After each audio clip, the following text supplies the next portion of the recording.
shines brighter with Mr. Electric.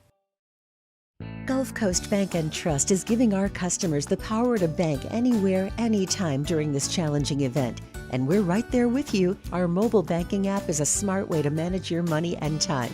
Gulf Coast Bank and Trust, the bank that cares about you.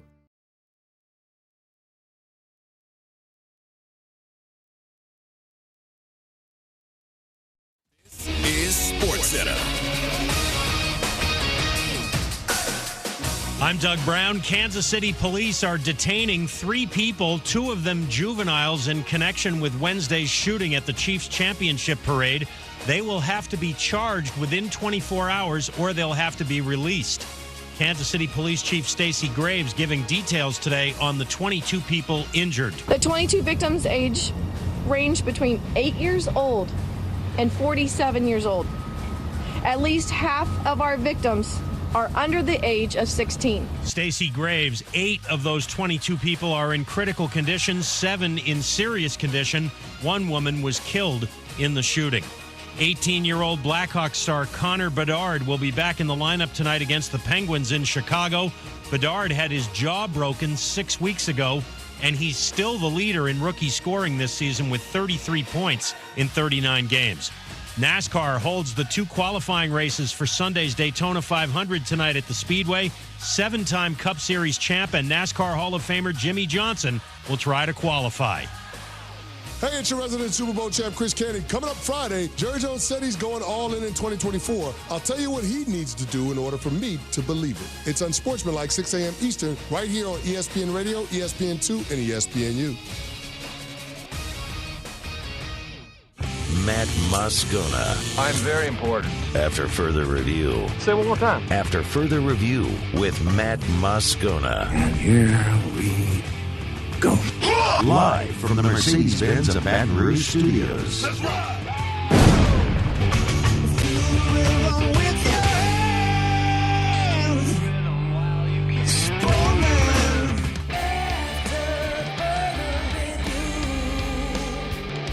And off we go. Welcome aboard. Glad you're with us. AFR, Matt. This is Shaq O'Neal, and I hate Matt. Paul O'Neal. They're chanting Paul O'Neal's name. Used to. And Mr. Toby Tumplay.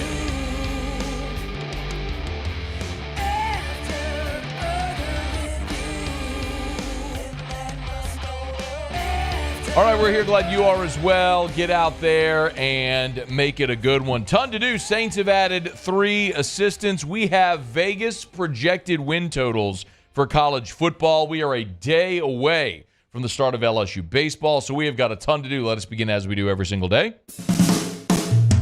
It's time to pop the top on another edition of AFR with Bud Light. Drink easy. We're going to start the show today with definitely some disconcerting news. Pete Thamel is reporting just a bit ago there on Twitter. Sheriff Dusty Gates of the Union Parish Sheriff's Office in Farmerville, Louisiana, tells ESPN LSU running back Trey Holly has been taken into custody on 3 felony charges: attempted second-degree murder, aggravated criminal damage to property, and illegal use of a weapon. Thamel also notes that Holly is being held on a $512,000 bond. Gates, the sheriff, said Holly turned himself in today, Thursday, on one of 3 arrests tied to a shooting on February the 9th. So again, Pete Thamel reporting that Trey Holly has been arrested up in Farmerville, Louisiana, on second-degree murder charges. One more note here from Thamel. When asked for, I'm reading directly from his Twitter account. When asked for a statement about Trey Holly, LSU sends a statement. They are, quote, aware that a student-athlete has been arrested in relation to a shooting in Union Parish, end quote. LSU says the athlete has been, quote, suspended indefinitely from all team activities, end quote. So, again, the report there confirmed by Sheriff Dusty Gates of Union Parish. This isn't a sourced report. Pete Thamel spoke to the sheriff in Union Parish that Trey Holly has been arrested, and he has been charged with 3 felonies, including attempted second-degree murder in conjunction with a shooting there on February the 9th. I don't have any more information. I don't have anything to share. We're obviously talking about an alleged criminal incident here with very severe and real consequences. So I don't have anything to add beyond what is alleged and what is reported, and not reported, but obviously alleged and charged. So let the justice system do what the justice system is going to do, and Trey Holly and the others charged will have their day in court. We'll see how it's all resolved. The football component of this, which is far less significant than the real-life component of 3 people being charged with in conjunction with a shooting several days ago. But, of course, the LSU running back room thinned out a lot from 8 scholarship players a year ago to what it is right now, in that you've got Caleb Jackson and presumably Trey Holly returning. That he's clearly been suspended indefinitely from team activity, so you would have to remove him, not from the roster, but certainly from consideration at this point because he has been indefinitely suspended. But after that, you're bringing in Caden Durham. Josh Williams returns for a 6th season in Baton Rouge. But if Trey Holly is unavailable, then running back becomes more of a need. And I don't mean to be dismissive here. I understand that what we were talking about, the very serious allegations, attempted second-degree murder involved in a shooting, that is all vastly more significant than the LSU running back room. I think we all understand that. But all we have is the news we have as it pertains to the charges against Trey Holly and what we know that means for LSU football. But I think we can all understand and compartmentalize here. There is like the football component, which is just over here on a shelf, and there's the very real situation involved with these charges. So as we have more, we'll share more, but it should suffice to say, Trey Holly will have his day in court. If for whatever reason, if for this reason he is not with the LSU football team, then Brian Kelly and Frank Wilson and this staff are going to have to address running back, because I don't think, as odd as it was that you would go into last season with 8 scholarship running backs, it is also likely unrealistic that you would go into this season with 3, with Caleb Jackson, Josh Williams, Caden Durham. So that very much up in the air as of right now.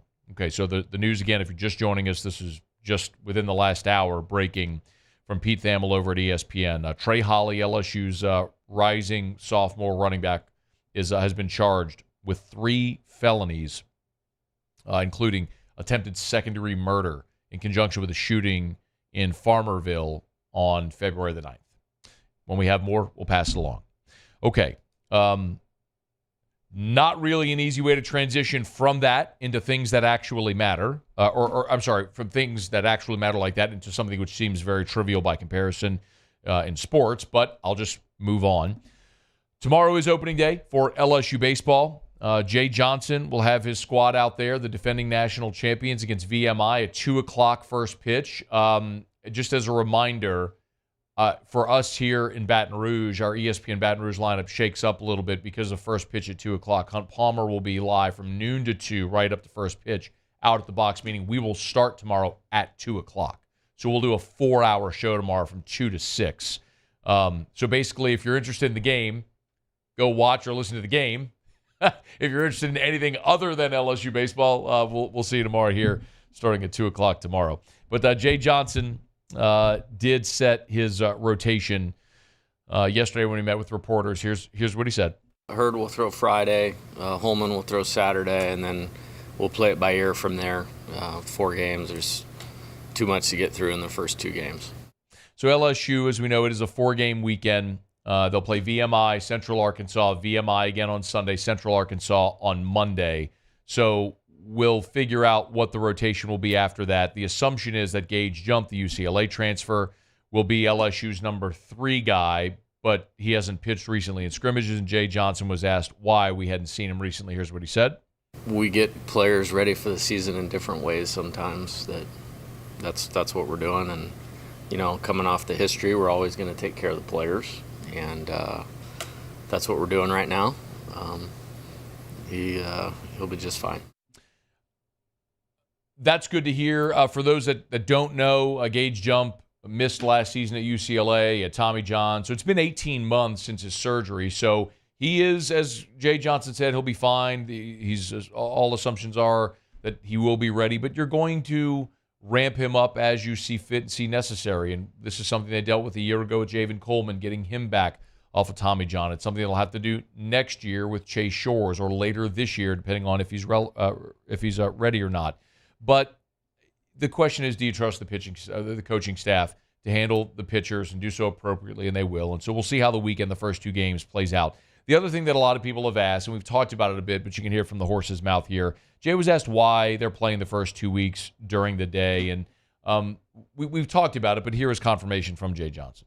The weather unpredictability is the first thing. The second thing is we have multiple teams here, and I'm a college baseball fan and pull for coaches, but LSU is my priority, and I want to make sure we have the best chance to play all 4 of our games. So it's something we've told you here for several weeks now, but because Jay had mentioned it in different places, but the approach is, look, you're trying to avoid the potential of cold night games, and then making sure you get all the games in. If there is a rain delay, a weather delay, if you play first, obviously, let's say LSU plays at 2 o'clock, and if there's rain in the forecast on Friday, let's say there's a delay, well, you're not going to be playing deep into the night on Friday or having your game postponed till Saturday. He's trying to take care of number 1, and I don't blame him at all. So that's the explanation for why LSU is going to play early. You're going to see that the first 2 weeks, that they're going to play day games. So Friday, they'll be playing it at 2 o'clock. When they're back on Monday, it'll be a day game. Next weekend, they have some midweek games that'll be day games as well. So we'll just kind of grin and bear it. It's going to be different for LSU fans. And look, it's disappointing for fans. I mean, there's no other way to say it. That is a disappointing thing for fans that would love to go have the opportunity to go see opening weekend at the box and see night games. A lot of people are going to have to work and aren't going to be able to make it. But Jay is showing you where his consideration is, and it's with his team and making sure that they have the best situation to get their guys action and work and get these games in. So there'll be plenty of time to go sweat your T-Hiney off at the box during the day or at night during the summer. But in the meantime, 2 o'clock tomorrow out at the box for LSU and VMI as the Tigers will open their season. Okay, it's After Further Review. Show Open is brought to you by our friends at Bud Light. Drink easy in Louisiana with the great taste of Bud Light. Of course, first pitch out at the box tomorrow, all season long. If you're going to be out at the box, cheers to the champs with Bud Light. They'll have plenty of great ice-cold Bud Light out at Alec Box Stadium. So kick back, grab an ice-cold Bud Light, a bag of peanuts, kick your feet up on the seat in front of you, and watch a little baseball, hear the pop of the mitt, the ping of the bat, and watch the champs go for their repeat out at Alec Box Stadium all year long with our friends at Bud Light. Drink easy in Louisiana with the great taste of Bud Light, the official beer of AFR, the official beer of LSU Athletics. Okay, let me knock out a quick break, y'all. We'll come back. We'll switch gears a bit from LSU. We're going to bounce back and forth. We've got a ton to do today. Right at the top of hour 2, one sportsbook has put out their college football win total projections. So we'll get to that in about 45 minutes. When we come back, though, the Saints have added 3 assistant coaches, building that staff. I'll react to it next on AFR. AFR. All right, y'all. We're moving closer to spring, which means it's the perfect time to get by Clegg's Nursery. Yes, just plant something. We tell you that message all the time. You want rose bushes, they've got 80 varieties. You want fruit trees, this is the time to plant that orchard in your backyard. If you want a garden, they've got Johnny Naylor seeds. They've got Boston fern hanging baskets. Go see our friends at Clegg's Nursery. But remember, before you know it, spring will have sprung. Your grass and your lawn is going to come back to life. And for so many of us, that means weeds in your lawn. Well, this is the time to spray. They've got the products that you should spray now so your lawn will be ready when spring has sprung. Go see our friends at Clegg's Nursery. Any of the 4 locations, Siegen near Airline, LA 16 in Denham, Mid-City on Donmore, and the Garden Center on Greenwell Springs. 8 to 5 Monday through Friday, Monday to Saturday, 9 to 5 on Sunday at Clegg's Nursery. Bayou Ford has new 23 Ford F-150 STX trucks for only $39,995. $39,995 plus 1.9% financing for 72 months. And all new Bayou Ford vehicles come with a 1 million mile warranty. The crew at Bayou Ford is going to do right by you. The Windsor Senior Living Community in Mandeville, Louisiana is a beautiful, vibrant apartment community geared towards seniors. They are nestled right in the heart of Mandeville, where seniors live a more carefree lifestyle in spacious apartments with the peace of mind that comes from having a little extra help. Call the Windsor at 985-624-8040 to schedule a lunch and tour. Come see how the Windsor can be your passport to peace of mind.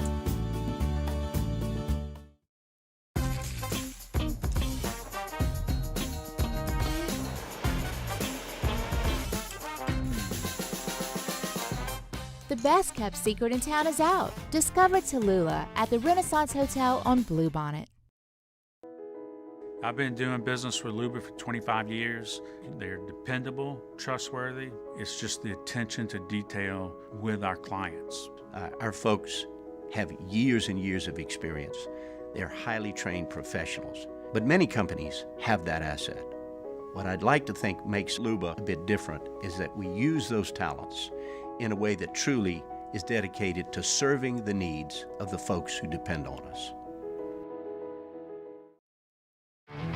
There it is, the extra mile, on the border of expected and extraordinary for those willing to go further, like vans customized for work or play, with safety and tech to keep you connected, supported by a 5-star sales, service, and finance team, and backed by the 1-star you know. So go the extra mile. It's never crowded because so few have what it takes to go there. Mercedes-Benz Vans. Yo, Jake here from my friends over at Community Steel Company located in Gonzales, Louisiana. The local place you can turn to for all of your metal building needs.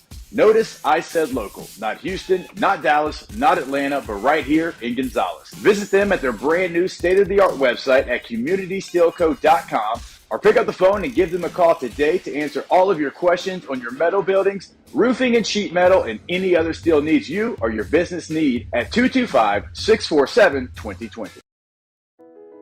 I've been doing business with Luba for 25 years. They're dependable, trustworthy. It's just the attention to detail with our clients. Our folks have years and years of experience. They're highly trained professionals, but many companies have that asset. What I'd like to think makes Luba a bit different is that we use those talents in a way that truly is dedicated.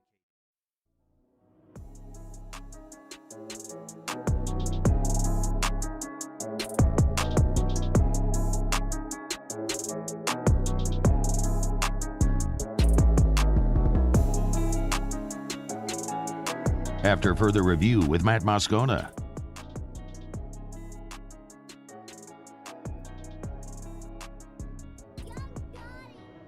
All right, thanks for being with us here.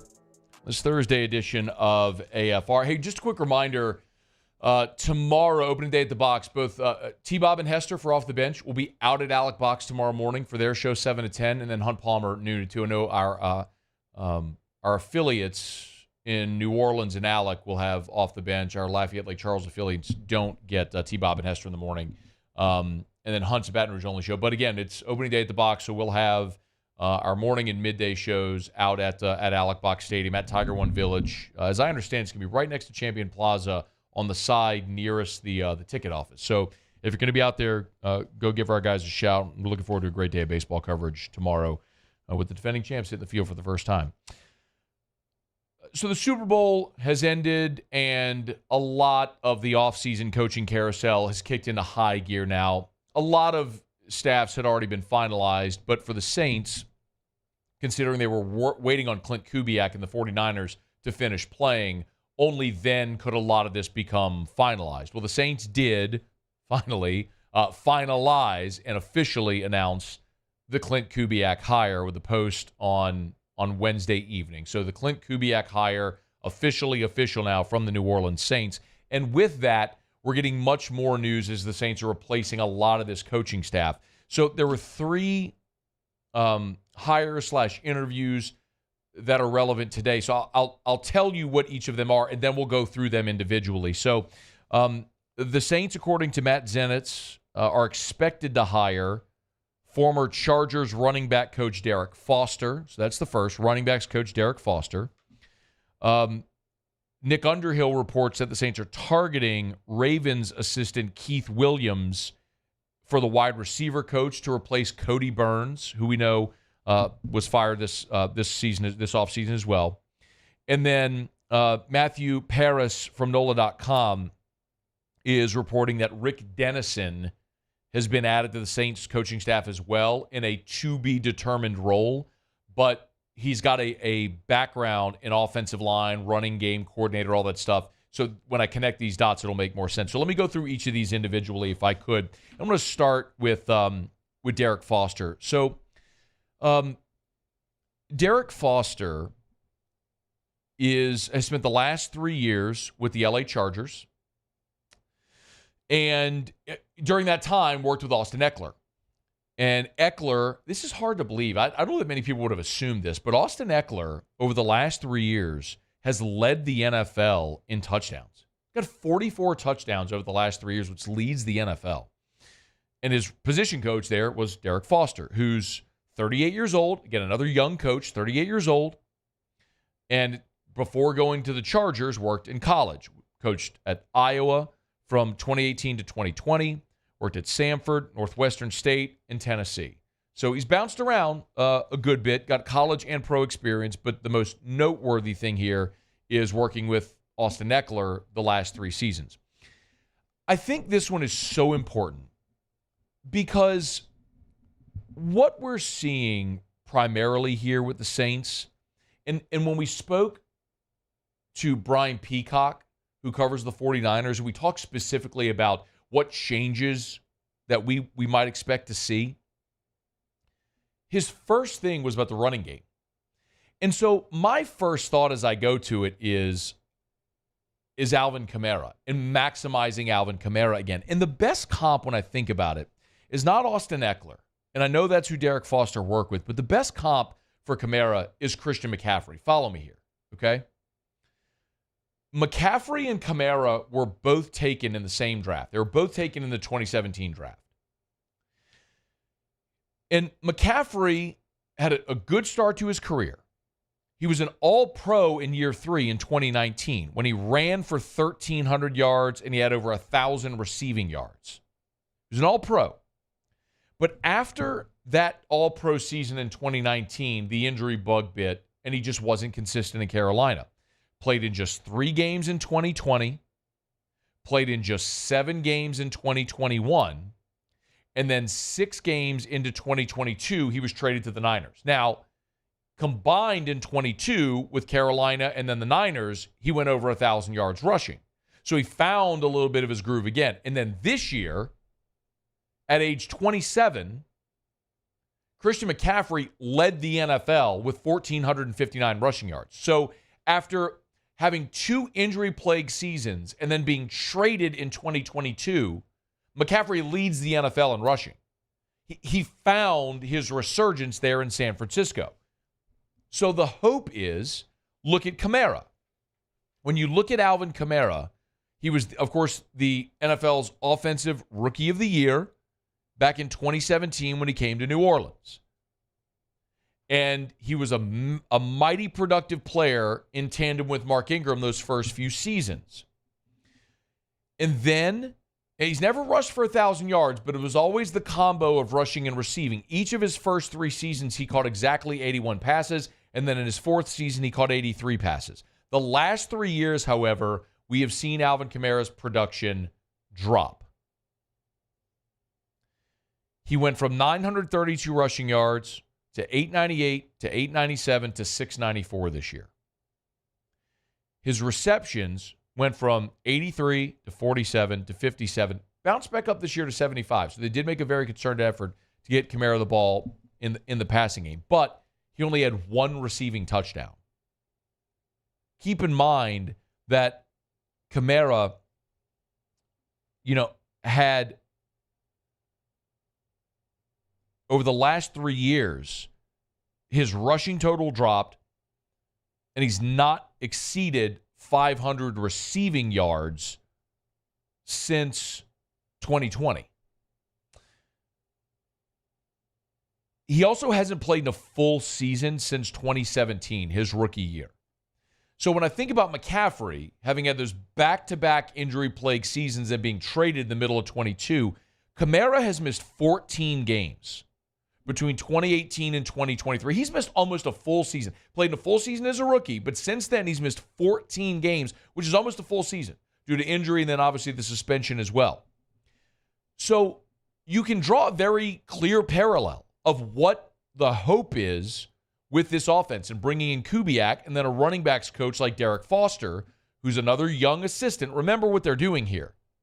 Kubiak's 36. Janoko, the quarterback's coach, is 35. Derek Foster, the new running backs coach, is 38.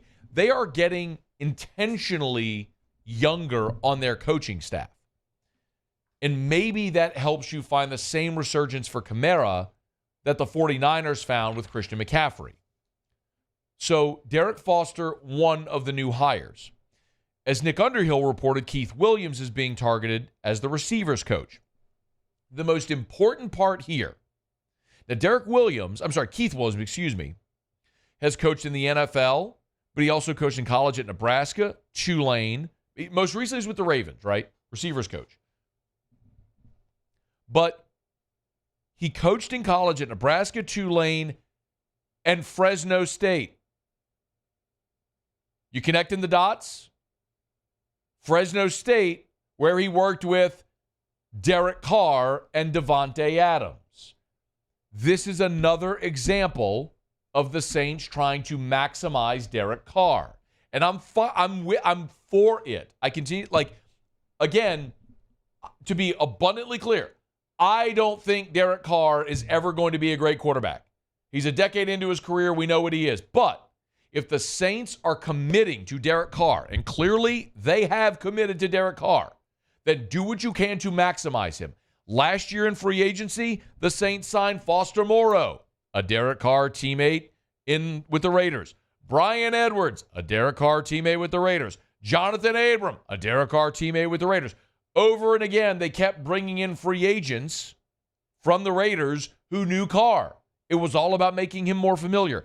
Now you're bringing in a receivers coach with ties to Derek Carr from Fresno State. You don't think you rubber stamped this? Of course he did.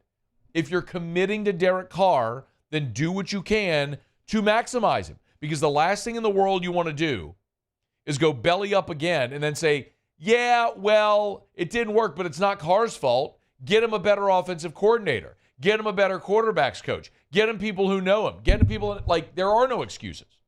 You're getting one of the brightest young minds in the NFL. You're getting players that know Derek Carr, coaches that know Derek Carr. You're doing what you can to maximize the guy that you've invested $150 million in with $100 million guaranteed.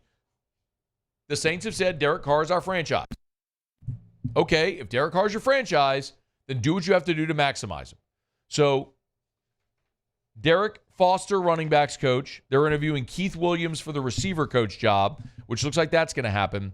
And then Matthew Paris over at NOLA.com is reporting one other staff addition, and this is Rick Dennison. Now, Rick Dennison is not a young coach. He's 65 years old. But Rick Dennison worked with Clint Kubiak in Minnesota as a senior advisor. Also worked as an offensive line coach and run game coordinator. Before that, he worked with Clint Kubiak's father, Gary Kubiak, with the Texans as their offensive coordinator. At the same time, John Benton, who the Saints have just hired as their offensive line coach, was the Texans' offensive line coach. So it's very obvious what Dennis Allen is doing. He's saying we're going to go get people that help us maximize Derek Carr, and I'm letting Clint Kubiak hire his offensive staff. Who do you want? Who do you need? You worked with Janoko in Minnesota. You want him? Get him.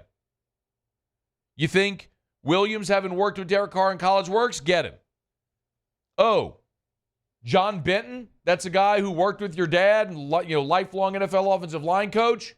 Go get him. Oh, Rick Dennison, who's worked with you in Minnesota, worked with your dad as well, long time. You want it? Go get him. The smartest thing Dennis Allen is doing right now is getting out of the way. I'm not being facetious. I'm being dead serious, and I applaud it because it is so hard sometimes for people in positions of authority to let go.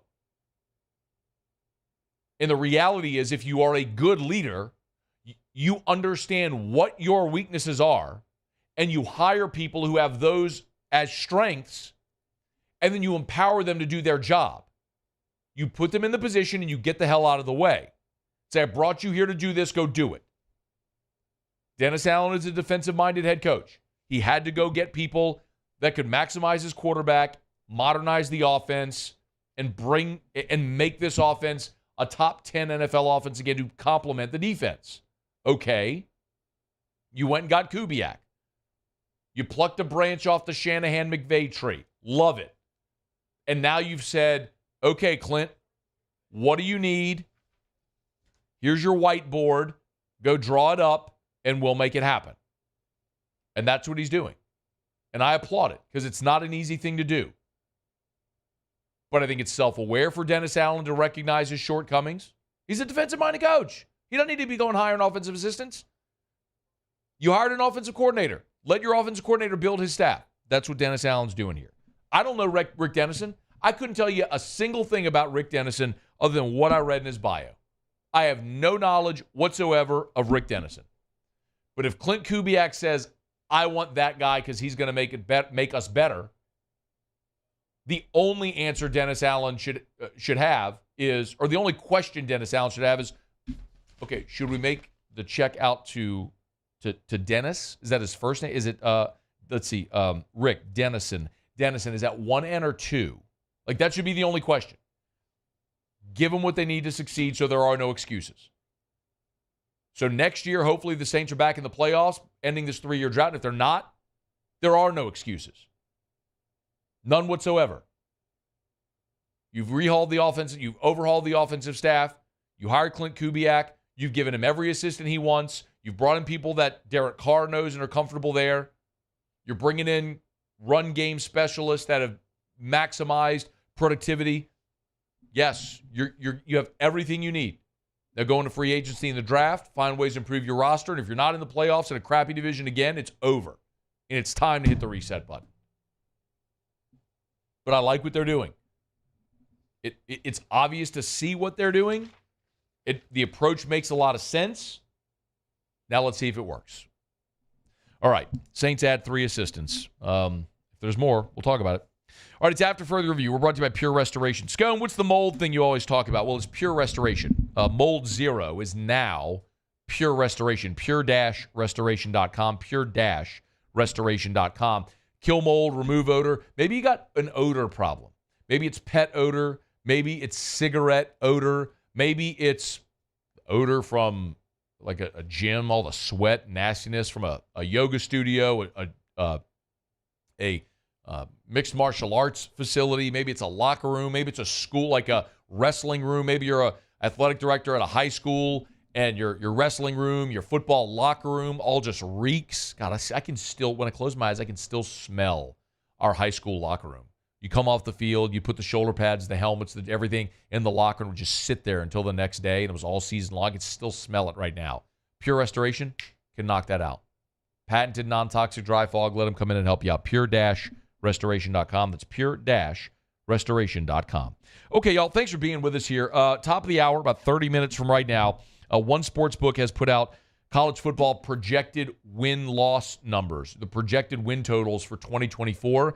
We'll tell you where they got LSU and some of the ones that really stand. It's for every Power 5 team. Some of them stand out. Some pretty big numbers on there. We'll get to that coming up here right in about 30 minutes from right now. Let's see. Vinnie Cervino will be with us talking a little college baseball in about an hour from right now. Jake Madison in hour 3. Talking some Pels as they hit the All-Star break with a dub last night over the Wizards. Ton to do. Glad you're here. AFR.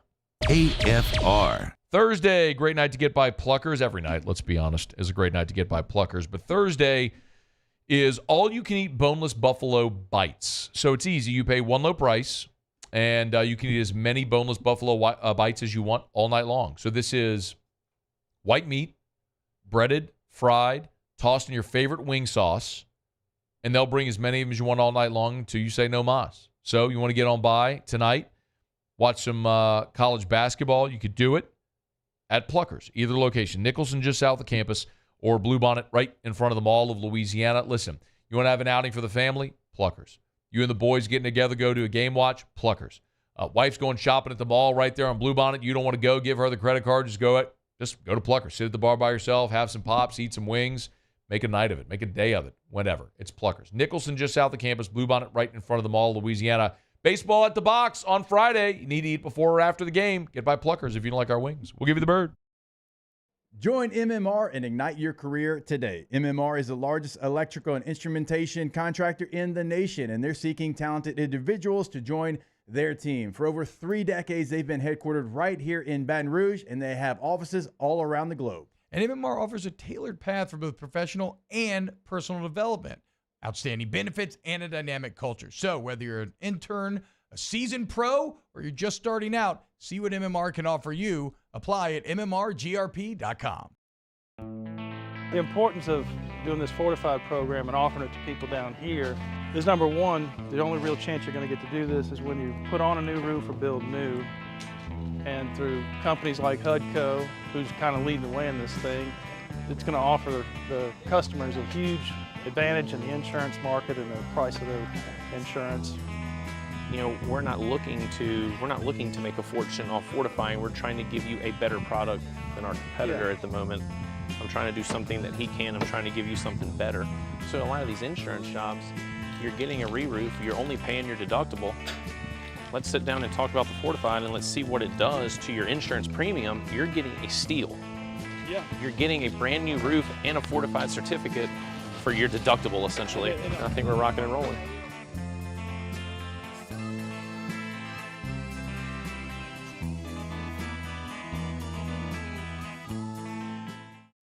Electricity is all around us, and our families depend on it. Every day is sparked by the power of a cold drink or a warm meal, a movie night, and a comforting light at the end of a dark hallway. From sunrise to sunset, playtime to bedtime, our team is ready to take care of your electrical needs. Even in the case of an after-hours emergency, the light in your life shines brighter with Mr. Electric. Hey, it's Matt Moscona. For years, you've heard me tell you about Insurance Network of Louisiana, helping you find better coverage for less money. But it's not just for your home and auto. They also offer commercial property. So, retail stores, professional offices like doctors, dentists, attorneys, clothing boutiques. Insurance Network of Louisiana can find you better coverage for less money. They service the entire state of Louisiana, and they're local. So call today at 293-0450 or lainsurance.net.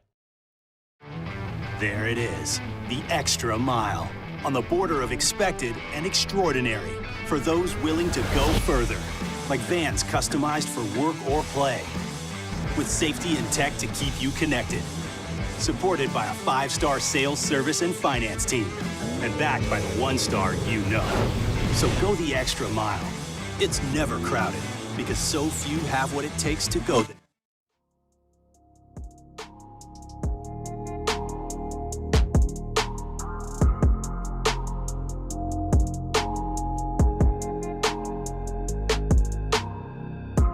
After further review with Matt Moscona.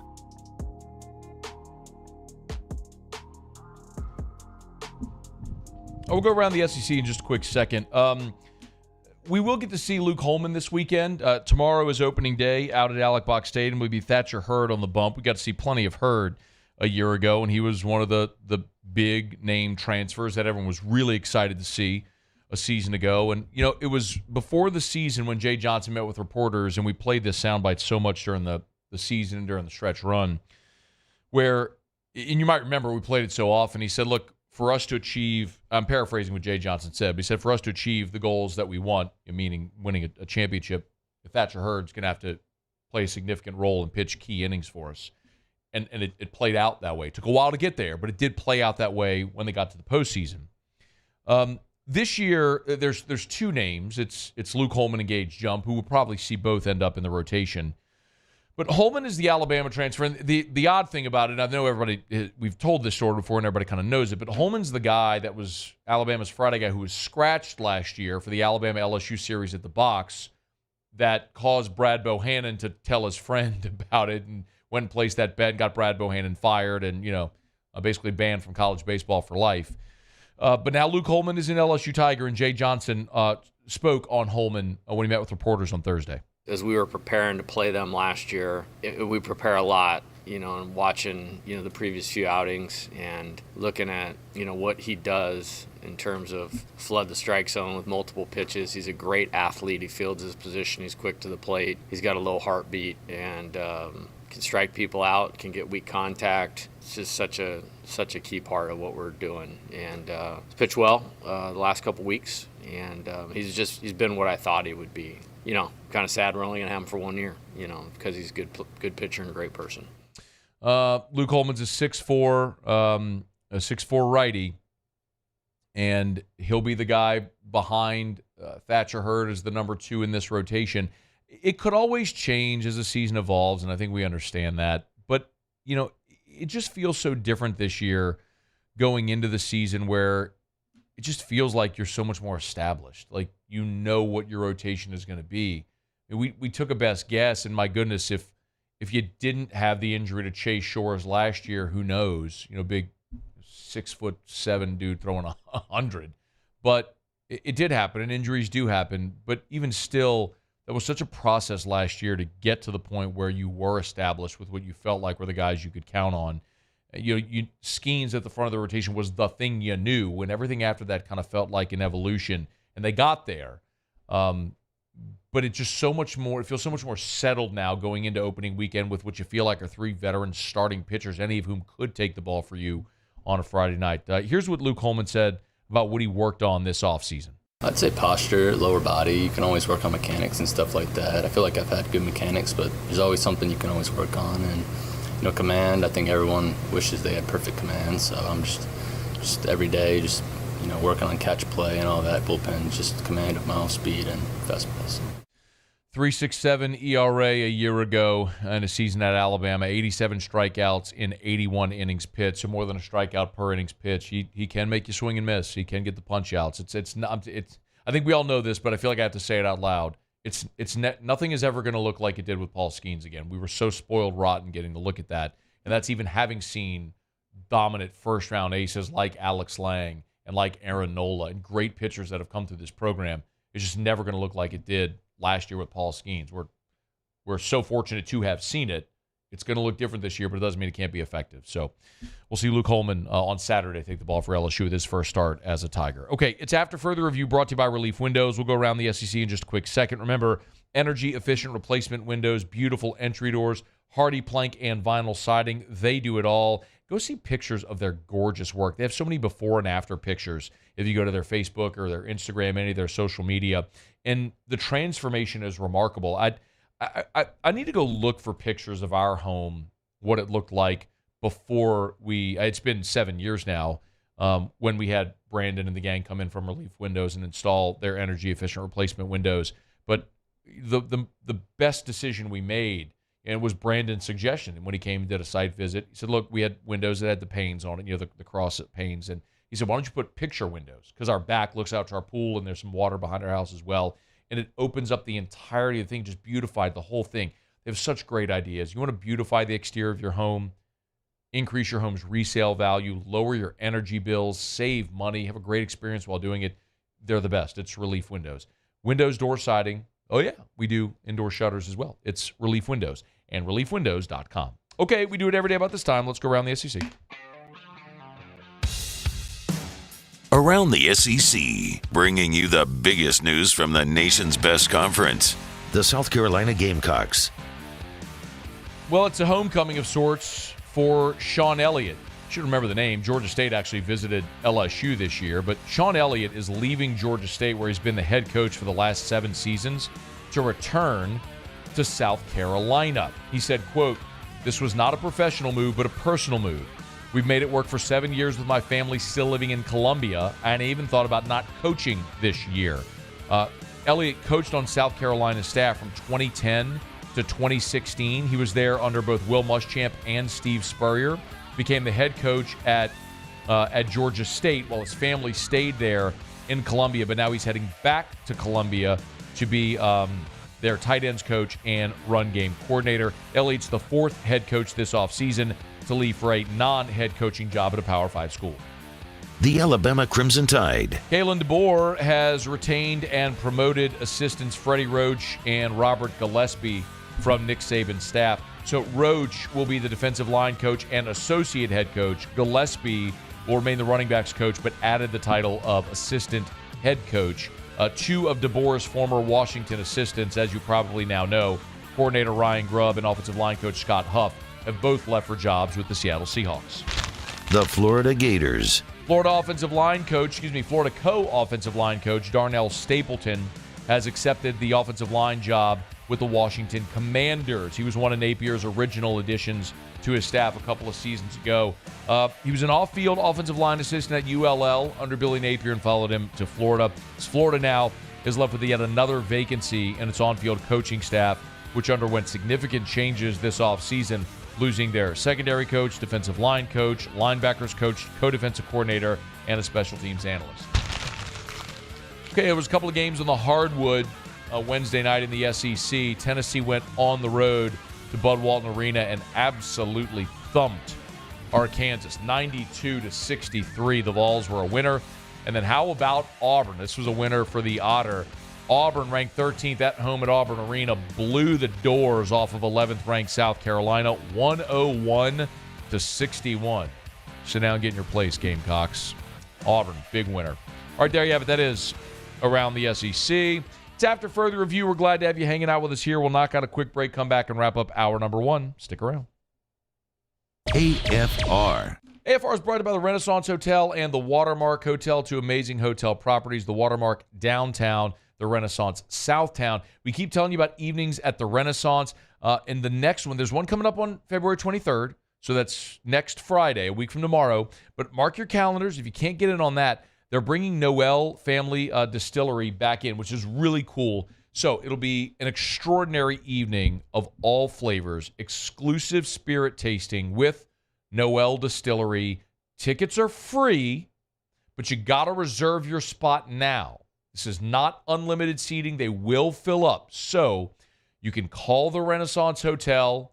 Remember, it'll be at Tallulah right there in the Renaissance. So when you walk into the Renaissance, you go around the front desk, Tallulah. Beautiful, both the dining area and the terrace, which is the indoor-outdoor flow. Tell you all the time, this is a great opportunity to go have some exclusive spirit tasting. March 1st, 6 to 8:30 at Tallulah inside the Renaissance Hotel.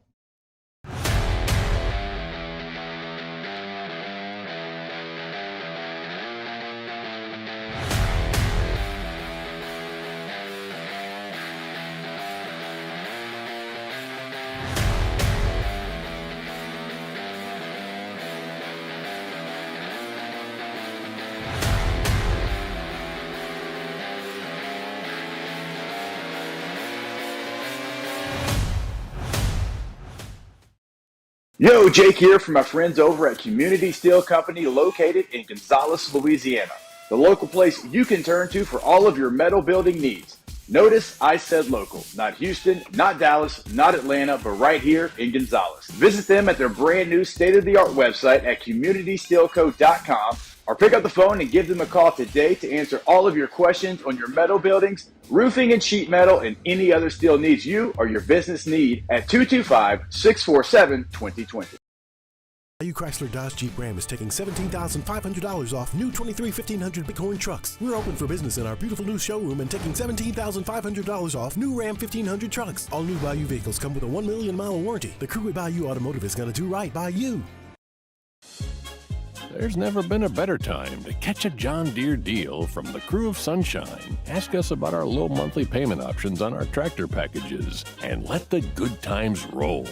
With equipment strong enough to power one of the world's largest celebrations, we've got your needs covered too. Learn more about what it means to be powered by Sunshine at sunequip.com. Some restrictions apply. See dealer for details. Offer ends April 30th, 2024. I've been doing business with Luba for 25 years. They're dependable, trustworthy. It's just the attention to detail with our clients. Our folks have years and years of experience. They're highly trained professionals. But many companies have that asset. What I'd like to think makes Luba a bit different is that we use those talents in a way that truly is dedicated to serving the needs of the folks who depend on us. Dylan Cruz here to tell you about Six Rings Baseball and Softball Camp. If you live on the North Shore and play ball, go to Six Rings Camps with former LSU assistant coach Dan Canaveri. His knowledge is second to none, and your child will improve and have fun doing it. Camps were held at Coquille Park and Six Rings Academy in Covington with 4 sessions over the summer. Full day and morning only sessions are available from ages 7 to 13. Go to sixringsbaseball.com or call 985-206-9096. Learn the game to love the game. Was a humid day, barefoot children play, looking for that summer shade.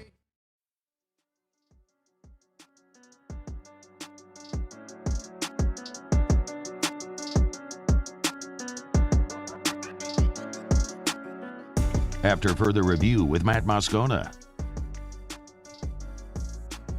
Hey, if you're just joining us, there was some breaking news right before we came on air. I don't have anything to add other than what's been reported, but Pete Thamel has reported, and it's, I guess it's not even necessarily like an anonymously sourced report. He has on record from the sheriff in Union Parish, Sheriff Dusty Gates, that the LSU running back Trey Holly has been arrested in conjunction with a shooting in Farmerville on February the 9th.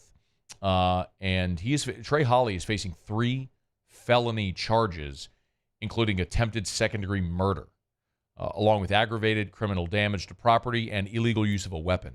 So I don't have anything more to add. Trey Holly, according to Pete Thamel, is being held on $512,000 bond, and LSU has suspended, as they said to Pete Thamel, a student-athlete indefinitely from all team activities. They did not name Trey Holly specifically, although the sheriff there in Union Parish did confirm that it is Trey Holly. So, again, I have nothing more to add, just other than what has been reported here. And if and as we know more, we'll certainly pass it along to you. In a far less important note, LSU's running back room a year ago with 8 scholarship players, one of the questions was, how do you keep 8 scholarship running backs happy? And, well, you didn't. So you've lost a lot of those guys. John Emery's out of eligibility. Noah Cain's out of eligibility. You saw Trey Bradford transfer out. Logan Diggs transferred to Ole Miss. So you went into this season thinking you'd have Caleb Jackson, Trey Holly, Josh Williams coming back for a 6th season, then the freshman Caden Durham coming in. That's 4, and that felt good. Maybe add 1 more, but 4 felt good. If there was a significant running back and get out of the portal, that would make sense, sure. 3 feels precarious because you're a turned ankle away from only having 2 guys. So in any event, we'll see. As we know more, we'll tell you more about the Trey Holly situation, but he'll have his day in court. All right, it's after further review. We are glad to have you aboard with us here. The one thing real quick before we hit the top of the hour, and we are going to get in 7 minutes from now after SportsCenter.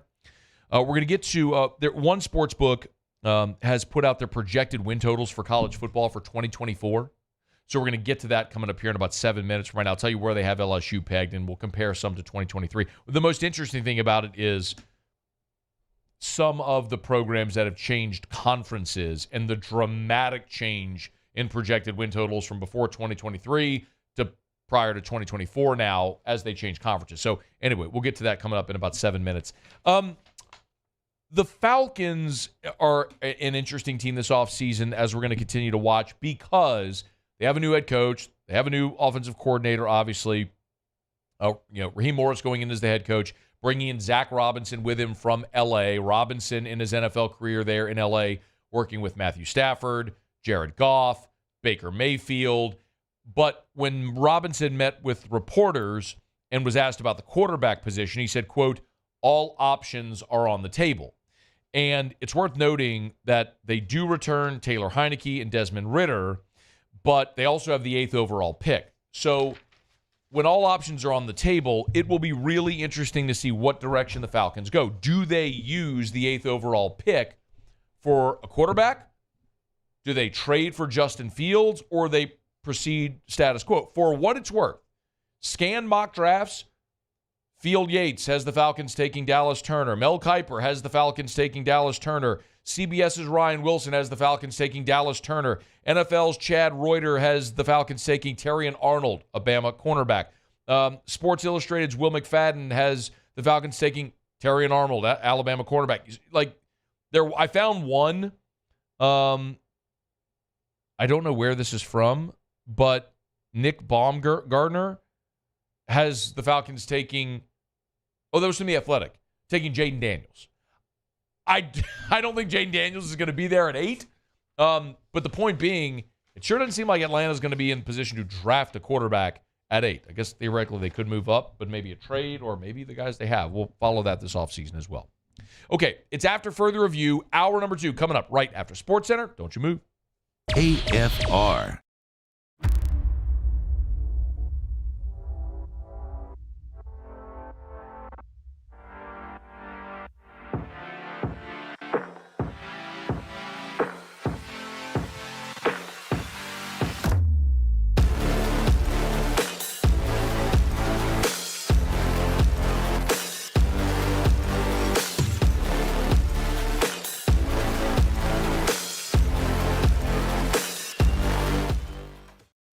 Electricity is all around us, and our families depend on it. Every day is sparked by the power of a cold drink or a warm meal, a movie night, and a comforting light at the end of a dark hallway. From sunrise to sunset, playtime to bedtime, our team is ready to take care of your electrical needs. Even in the case of an after-hours emergency, the light in your life shines brighter with Mr. Electric. Hey, it's Matt Moscona. For years, you've heard me tell you about Insurance Network of Louisiana, helping you find better coverage for less money. But it's not just for your home and auto. They also offer commercial property. So, retail stores, professional offices like doctors, dentists, attorneys, clothing boutiques. Insurance Network of Louisiana can find you better coverage for less money. They service the entire state of Louisiana, and they're local. So call today at 293-0450 or lainsurance.net. There it is, the extra mile, on the border of expected and extraordinary, for those willing to go further, like vans customized for work or play, with safety and tech to keep you connected, supported by a 5-star sales, service, and finance team, and backed by the 1-star you know. So go the extra mile. It's never crowded, because so few have what it takes to go there. Mercedes-Benz Vans. Yo, Jake here from my friends over at Community Steel Company located in Gonzales, Louisiana. The local place you can turn to for all of your metal building needs. Notice I said local, not Houston, not Dallas, not Atlanta, but right here in Gonzales. Visit them at their brand new state-of-the-art website at communitysteelco.com or pick up the phone and give them a call today to answer all of your questions on your metal buildings, roofing and sheet metal, and any other steel needs you or your business need at 225-647-2020. I've been doing business with Luba for 25 years. They're dependable, trustworthy. It's just the attention to detail with our clients. Our folks have years and years of experience. They're highly trained professionals, but many companies have that asset. What I'd like to think makes Luba a bit different is that we use those talents in a way that truly is dedicated to serving the needs of the folks who depend on us.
This is SportsCenter. I'm Doug Brown. Police in Kansas City believe the shooting that killed one person and left 22 others injured was caused by a dispute among several people at the Chiefs Championship Parade. Kansas City Police Chief Stacey Graves. We have subjects detained, 2 of which are juveniles. We are working to determine the involvement of others. And it should be noted we have recovered several firearms. Stacey Graves. Lisa Lopez Galvin was killed in that shooting. Of the 22 injured, half of them are under 16 years old. Orioles right-hander Kyle Bradish will start the new season on the injured list with a sprained ligament in his right elbow. Baltimore lefty John Means may also start the season on the list as he recovers from an elbow injury. Iowa's Caitlin Clark will likely become the all-time women's basketball scoring leader tonight as the 4th-ranked Hawkeyes host Michigan. She needs just 8 points for the record. The Columbus Blue Jackets, right now last in the Eastern Conference, fire GM Jarmo Kekalainen. Hey, it's your resident Super Bowl champ, Chris Candy. Coming up Friday, Jerry Jones said he's going all in 2024. I'll tell you what he needs to do in order for me to believe it. It's Unsportsmanlike, 6 a.m. Eastern, right here on ESPN Radio, ESPN2, and ESPNU. Matt Moscona. I'm very important. After further review. Say it one more time. After further review with Matt Moscona. And here we go. Live from the Mercedes-Benz of Baton Rouge Studios. That's right.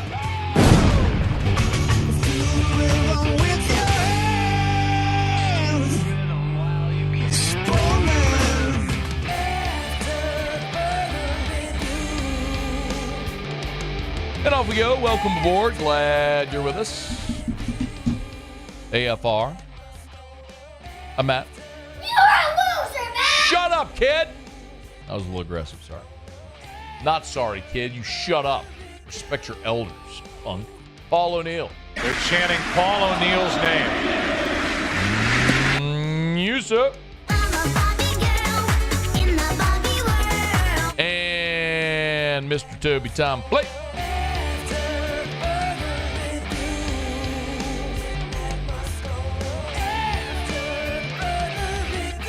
All right, we're here. Glad you are as well. Get out there and make it a good one. Vinnie Cervino will be with us at the bottom of this hour right now. We'll talk some college baseball. Jake Madison next hour. But, here in my hand, there's the paper. Verifying I got it. Muse, you want to confirm to the people listening that I got paper? Can't confirm. Yeah, I see it. I hear it. All the above. Paper. And upon that paper are projected win totals from sportsbetting.ag for the 2024 college football season. We got win totals. Hit me with some college football music, Muse. Oh, yeah. The Big Ten on CBS college football theme. Gets you right in the subcockles of your heart, doesn't it, Muse? Don't you love it? The traditional Big Ten on CBS theme. Traditional? Come on, not the traditional. That's what it is. It's their new theme. It's the Tony the Tiger Sun Bowl theme song is what that is. That's traditional. It's the new theme, but it will always be the SEC on CBS theme to me. It's the Army-Navy theme is what it is, Muse. It's the whatever crappy game you're watching on Tuesday night on CBS Sports HQ Network on Channel 734 theme. Because you got coin on the game. That's what it is. Yeah. Hey, no judgment here. And you know what? Sportsbetting.ag's got win totals for all those teams too, Muse. Let's run through the SEC, and then I'll tell you some big picture takeaways. All right, let's add some production value to this, if you would, Muse. The Alabama Crimson Tide. First year without Nick Saban, and the Alabama Crimson Tide projected over under 9.5. Can you imagine what would happen in Tuscaloosa if they go 9-3 there, year one under Kalen DeBoer at Bryant Dennehy Stadium? Thank you. Last year, by the way, the projected win total for the Alabama Crimson Tide was 10.5. So already. A little bit of a knock there. Maybe a little bit of a knock there. Anyway, all right. Next. The Arkansas Razorbacks. Arkansas. Last year, their win total was over under 7.5. Didn't hit that. This year, their projected win total is 5.5 from sportsbetting.ag. Remember, new offensive coordinator Bobby Petrino. This is going to be it for Sam Pittman. I'm not sure Sam Pittman even makes it to the end of this football season. That would be somewhat stunning if he did. All right, next up. The Auburn Tigers. Auburn, year 2 under Hugh Freeze. A year ago, they opened at 6.5. This year, Auburn, 7.5. We'll see if they can bump up that win total year to year there under Hugh Freeze on the Plains. The Florida Gators. Well, this should be it for Billy Napier as well. I don't think Billy Napier makes it to November when LSU plays Florida. Florida's projected win total a year ago was 5.5. And, of course, they finished sub 500. Florida's projected win total this year, 5.5, yet again. So, Billy Napier, if there's not dramatic improvement, and when you look at their schedule, it's hard to imagine that there will be, will not make it through this season. The Georgia Bulldogs. All right, two-time defending national champ Georgia Bulldogs that didn't even make the playoffs this season because, you know, they lost the SEC championship game, so all of a sudden they weren't one of the 4 best teams in college football. Their projected win total a year ago, 11.5. Which, of course, they went over. We're 12-0 in the regular season. This year, down a scotch to 10.5 is where sportsbetting.ag is projecting the Bulldogs here, which, by the way, is the high water mark in the SEC, but they do share that number. We'll get to that in a smidge. The Kentucky Wildcats. Mark Stoops, disappointing season a year ago when it felt like there was a kind of a wide open SEC East behind Georgia. Their projected win total, though, was only 6.5 a year ago. That's right. Well, they will open up again this year. Kentucky projected win total over under 6.5 with yet another transfer quarterback. The Mississippi State Bulldogs. Are we just skipping LSU? Well, I didn't have I don't have a thing, so I thought we were. We can go to LSU, though.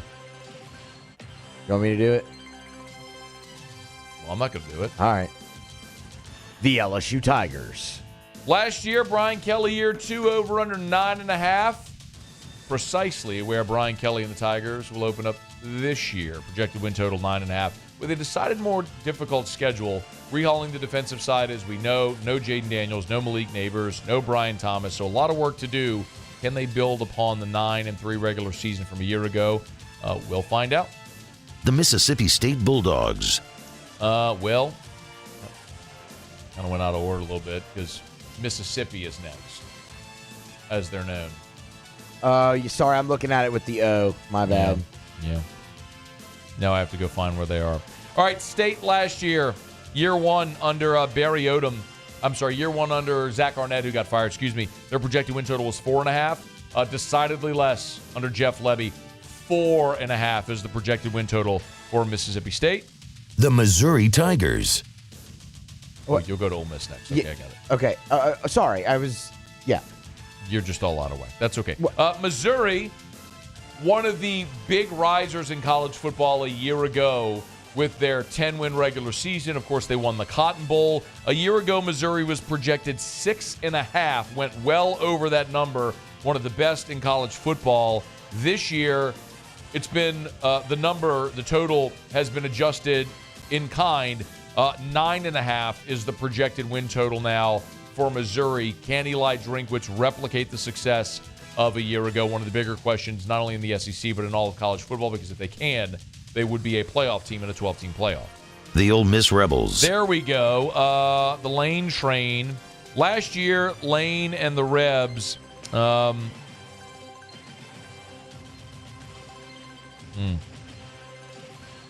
There it is.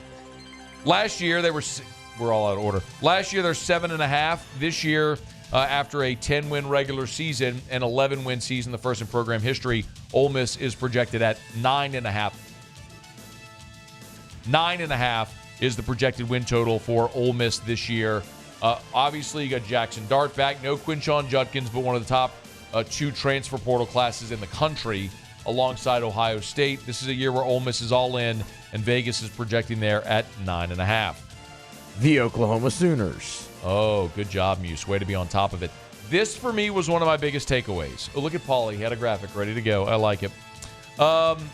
So last year, year 2, with Brent Venables, Oklahoma took a step forward after a disappointing year 1 under Brent Venables. But last year, their total was 9.5. First year in the Southeastern Conference, the Oklahoma Sooners are projected to go over under 7.5 wins. Remember, Oklahoma does come to Baton Rouge. That, for me, is one of the biggest takeaways. Because when you look at all these win totals, where teams that are switching conferences are projected is very telling about what they are projected to do in their new league as opposed to their old one. So Oklahoma, a year ago, was projected at 9.5. They come into the SEC, dock 2 full games on their preseason projection. It would be a massive step back for Brent Venables if they can't get into contention for the playoff there in year 3. The South Carolina Gamecocks. So Shane Beamer was one of the more disappointing stories, the Gamecocks, a year ago. Their projected win total of 6.5 last season, and they just went face down in the dirt. And the odds makers have adjusted. 5.5 is the projected win total for the Gamecocks this season. The Tennessee Volunteers. Tennessee, after a marvelous year 2 seasons ago, took a step back this past season. Now the threat of sanctions, a new quarterback yet again for Tennessee with no Joe Milton. Tennessee there is projected at 8.5 this year on Rocky Top, so they're backsliding a bit there, it would appear, under Josh Heupel. That's a heavy lift there.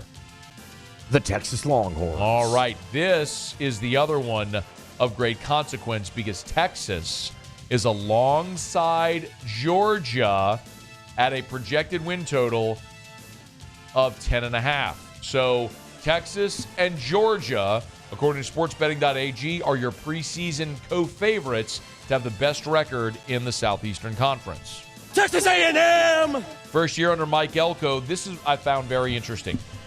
A year ago under Jimbo, all of the pollsters were still buying the Aggie hype, but the odds makers were not. Last year, A&M's projected win total was over under 7.5 in the preseason. The early number for Mike Elko in year 1, about 8.5. A game better, despite all of the transfers, all of the defensive exodus there in College Station. Yes, you're going to get Connor Wegman back off of injury, but you went into last year thinking Connor Wegman was your quarterback. Could be a bumpy year 1 there, but that's more of a condemnation, I think, on Jimbo than anything else. The Vanderbilt Commodores. Yeah, just because. There you go. It's 2.5. What do we think? Vandy over under 2.5?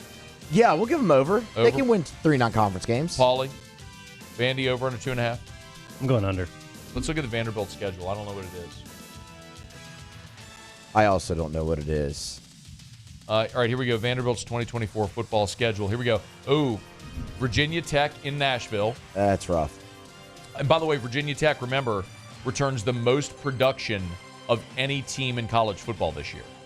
Virginia Tech, most returning production. Number 1 in the country returning production. So that's an L. They play Alcorn out of the SWAC, so that's a dub. They're at Georgia State, new coach, as we just learned. Yeah. Sean Elliott's out. I'll give Vanderbilt the win there. Actually. That's on the road. Yeah, I know. I'll in give Atlanta. Vanderbilt the win. Okay. At Missouri. And of course not. Open date. They'll beat the open date. Bama. That's at Kentucky. L. Ball State. I'll give them a win against Ball State. So you're at 2. Texas, at Auburn, South Carolina, open date, at LSU, Tennessee. It's the right number. It's the right number. 2.5 is the right number. Can you beat Alcorn, Georgia State, and Ball State? If they get those 3, they go over the number. Hope they can. No love for an upset over the Hokies potentially? No. I mean, they're not. Not Virginia Tech's not good either. Not at all. All right. LSU projected win total 9.5, exactly where it was. Thank you. Exactly where it was a year ago at 9.5. And I think it's right. You may not like it, but I think it's right. LSU has one of the most difficult schedules in college football. You got to open up against SC at a neutral site. You do have UCLA rotate on, although that does get lighter now with Chip Kelly leaving and really having an exodus of talent there at Westwood. Ole Miss. You got Bama on the schedule, of course. You've got Florida and Texas A&M. You got a road trip to South Carolina. Oklahoma rotates on, although Oklahoma's projected at 7.5. That is a home game for LSU. There's a lot of landmines all over that schedule. 9.5 feels right. If LSU could go over and get to 10, they're a playoff team against that schedule. But that is going to be a heavy lift for Brian Kelly here in year 3. No Jaden Daniels, no Malik Neighbors, no Brian Thomas. You're losing a ton of offensive production. Your defense was one of the worst in the country last year. You've got to be better because it'd be hard to be worse. But how do you replace your offensive star power? How much better is your defense? The answer to those two questions determine what LSU's 2024 season will be. Okay, it's After Further Review, brought to you by the Williamson Eye Center. Call 924-2020, 924-2020, or go to williamsoneye.com. That's williamsoneye.com. If you want to see 2020, call 924-2020 for the Williamson Eye Center. Dr. Blake Williamson, he is just the best. I give you that gentle nudge every single day. If you've thought about LASIK or any type of refractive procedure, or if you've just heard me talk about it, you are sick and tired of dealing with contacts and glasses. There is a way to be done with contacts and glasses forever. The Williamson Eye Center can make it happen no matter your age or your refractive issue. It's the Williamson Eye Center. Call 924-2020, 924-2020, or williamsoneye.com. Okay, it's After Further Review, talking a little national perspective on LSU with Vinnie Cervino at the bottom of this hour. Jake Madison coming up in hour number 3. When we come back, the Saints are moving training camp out west. We'll touch on that. And not a great preseason projection for the New Orleans Saints. We'll touch on that as well. Glad you're here. It's AFR. AFR. Get Gordon and get it done. Gordon McKernan Injury Attorneys. Of course, they had not one but 2 Super Bowl ads. We got to see meet Rosie, the newest member of the McKernan family. And also, we got to see the Flau'jae rap. The Get Gordon rap, courtesy of Flau'jae Johnson of the LSU women's basketball team. Love how creative that was. The rap was fantastic. Go to getgordon.com, getgordon.com. If you've been injured in an accident and it's not your fault, do what injured people in our state have done for more than 30 years. They've called Gordon McKernan Injury Attorneys. Remember, it's easy no matter where you are in the state of Louisiana. Just dial 888-8888. That's 888-8888. Or go to getgordon.com. If you've been injured, it's not your fault. More than 10,000 people in Louisiana have been helped by Gordon McKernan and his staff, recovering more than $2.6 billion in damages, and you could be next. You can trust Gordon McKernan Injury Attorneys. Go to getgordon.com. That's getgordon.com. You know what to do. Get Gordon and get it done.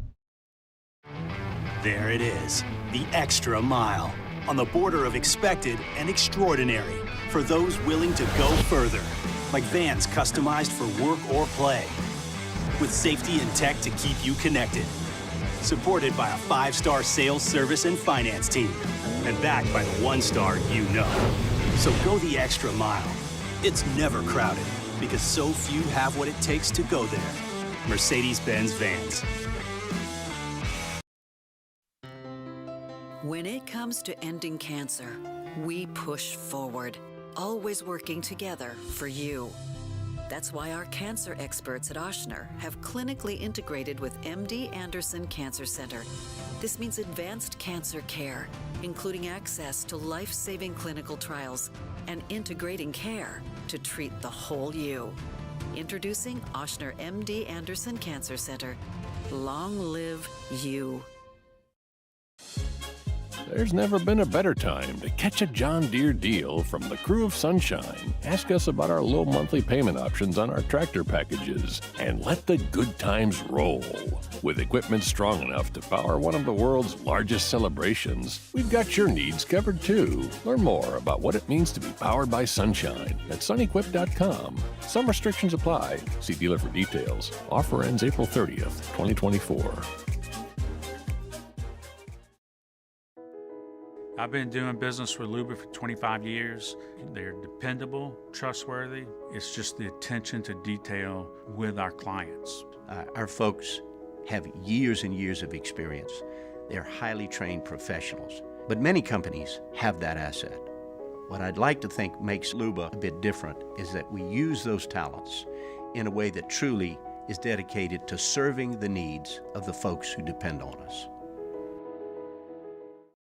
Dylan Cruz here to tell you about Six Rings Baseball and Softball Camp. If you live on the North Shore and play ball, go to Six Rings Camps with former LSU assistant coach Dan Canaveri. His knowledge is second to none, and your child will improve and have fun doing it. Camps were held at Coquille Park and Six Rings Academy in Covington with 4 sessions over the summer. Full day and morning only sessions are available from ages 7 to 13. Go to sixringsbaseball.com or call 985-206-9096.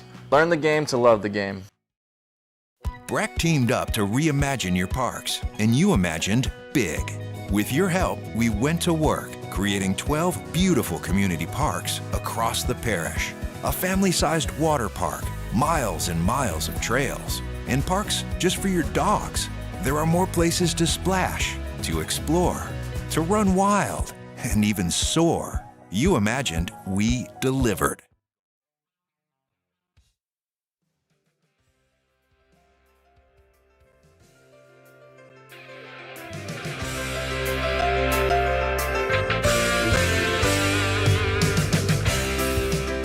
After further review with Matt Moscona.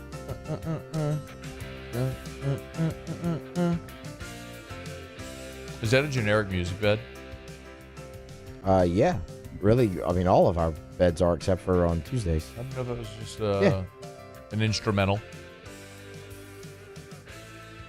Could have been something else. Yeah, just generic instrumental, unlicensed type stuff there. Just heard it a bunch. Thought maybe it kind of sounds like REO Speedwagon. Does kind of a little bit, yeah.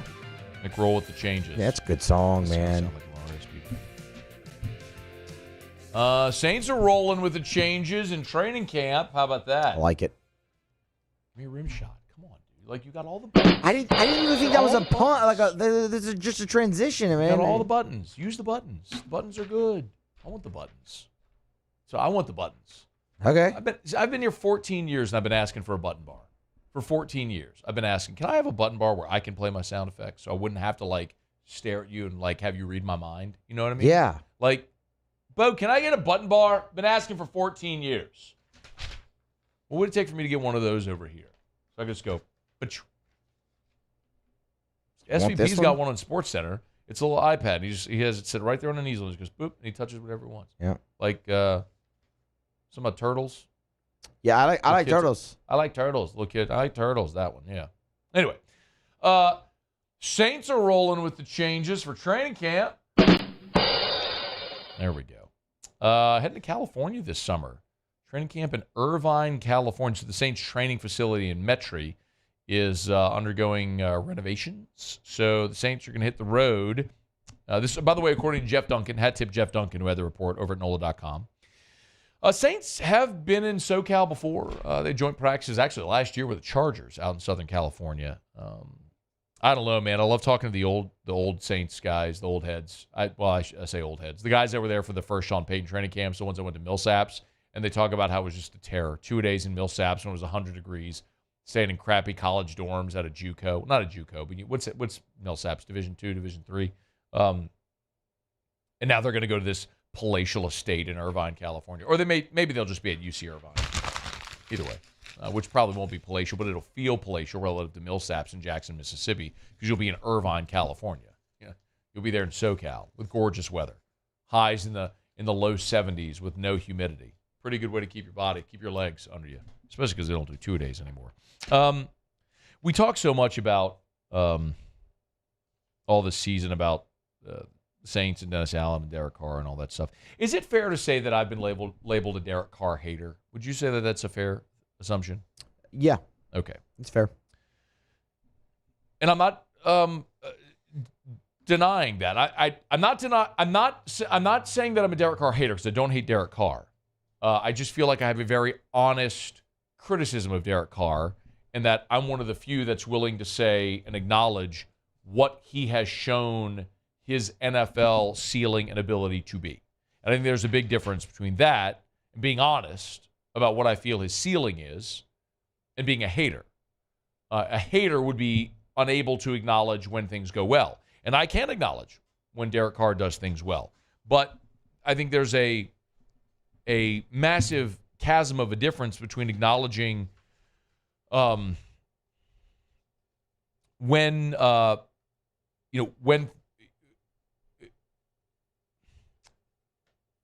I think there's a difference between being able to admit and acknowledge when things go well, when things go badly, and just being labeled a hater. If you're a hater, then you wouldn't ever be able to acknowledge when things go well. But when acknowledging things go well doesn't mean that you're necessarily going to be on path to make any kind of big step in a season. Let me just get to the point. All last offseason, whenever there was any type of objective or subjective measure of quarterbacks, we talked about it. And over and over and over and over and over and over again, the same thing kept being stated, which was Derek Carr's an average quarterback and the Saints aren't going to be very good. The Saints win totals told us that. The NFL tier list told us that. You could look at objective metrics over 10 years where Derek Carr and Andy Dalton's first 9 seasons mirrored each other. They were basically the same guy. We went through all this stuff. The red zone statistics, all of those things told you the story. It's just that a lot of people didn't want to hear it. And so then this season plays out and you see Derek Carr was a very average NFL quarterback again. And I believe that's what he is. This isn't me hating. It's me giving you my opinion of a man of which we have a 10-year sample of what he is as an NFL quarterback, which is at his best a high mid-level quarterback. At his best, he's bordering top 10. What he really is a low mid-teens quarterback. 14 to 19 in the NFL among starters is probably where he belongs. But I got labeled a Dennis Allen and Derek Carr hater last year, but I kept showing you objective and subjective reasoning confirming that from impartial people outside of New Orleans and those that cover the team, know the team, cheer for the team, etc. Well, here you go again. CBS Sports has a list up. 5 teams poised to take a major fall in 2024. Browns could take a step back. Saints, Vikings have question. Yes, they mentioned the Cleveland Browns first with Deshaun Watson. They were 11-6 this year with Joe Flacco coming in for the injured Deshaun Watson. Watson coming back, we'll see how it goes. And the very next team they mentioned, again, 5 teams poised to take a major step back. The New Orleans Saints from 9-8. The write-up reads the Saints were over 500 last season, yet were a disappointment as they were expected to roll through the NFC South with Derek Carr, quarterback, and a favorable schedule at their disposal. Carr didn't live up to the hefty contract in year 1, even if the Saints finished 11 points per possession. Finished 11th in points per possession. Missing the playoffs was a major disappointment. Goes on to talk about the Saints having to shed salary cap space because they always do. Could they actually be better? Cap hell, yada, yada, yada, yada. New Orleans can still win the NFC South in 2024. But is the ceiling 9-8 with Dennis Allen as a head coach? The Saints don't have a great front office structure, nor a good head coach in place to get the most out of a group that should be better than the record shows. Not me saying it. That's an independent third party saying there are 5 teams poised to take a major step back, and the Saints, because of a quarterback that didn't live up to the expectations, a bad head coach and a poor front office, bad cap situation, the Saints probably take a step back because if the ceiling is 9-8, Dennis Allen's a bad coach, and they won't reach that. And I don't disagree. You can call me a hater all you want, but are you going to line up with Jeff Carr and CBS Sports and all these people and say the same thing about them? Are they Dennis Allen and Derek Carr haters too? Or are they just telling you the thing that you don't want to hear? I'll tell you something that I think you'll all agree on. LSU baseball should be really good again this year. The defending champs start their title defense tomorrow at 2 o'clock Central Time. We'll talk about it with Vinnie Cervino when we come back. It's AFR. AFR. Brought to you by Darren James and Associates, brokered by LPT Realty. Every home listed by every company, all in one place. You know where to find them. Agent225.com. Agent225.com. And a new listing is up right now in Prairieville, in Manchac Place. A 3,100 square foot beauty.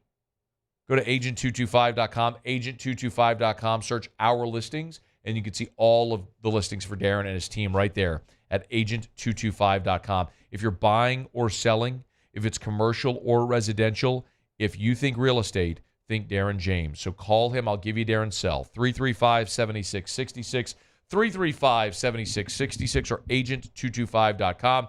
LPT Realty, y'all, the fastest growing real estate company ever.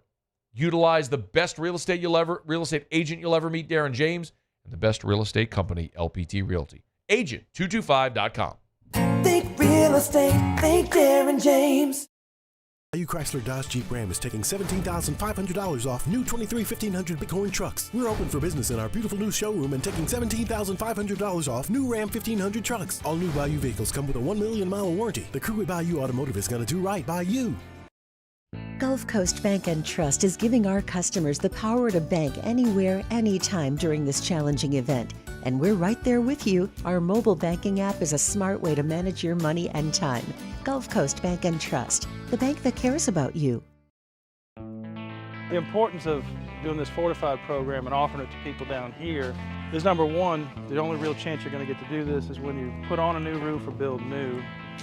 And through companies like HUDCO, who's kind of leading the way in this thing, it's going to offer the customers a huge advantage in the insurance market and the price of their insurance. You know, we're not looking to make a fortune off fortifying. We're trying to give you a better product than our competitor at the moment.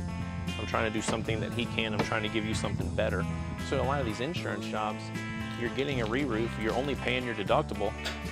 Let's sit down and talk about the fortified and let's see what it does to your insurance premium. You're getting a steal. Yeah. You're getting a brand new roof and a fortified certificate for your deductible, essentially. I think we're rocking and rolling.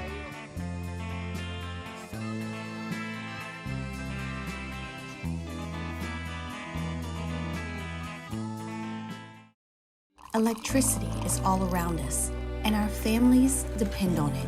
Every day is sparked by the power of a cold drink or a warm meal, a movie night, and a comforting light at the end of a dark hallway. From sunrise to sunset, playtime to bedtime, our team is ready to take care of your electrical needs. Even in the case of an after-hours emergency, the light in your life shines brighter with Mr. Electric.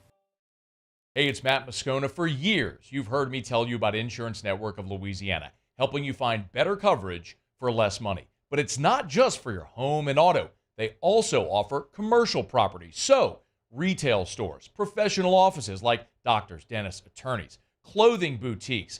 Insurance Network of Louisiana can find you better coverage for less money. They service the entire state of Louisiana, and they're local. So call today at 293-0450 or lainsurance.net.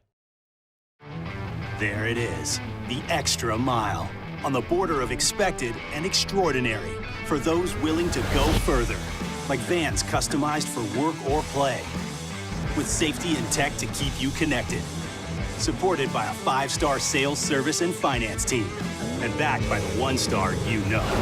So go the extra mile. It's never crowded, because so few have what it takes.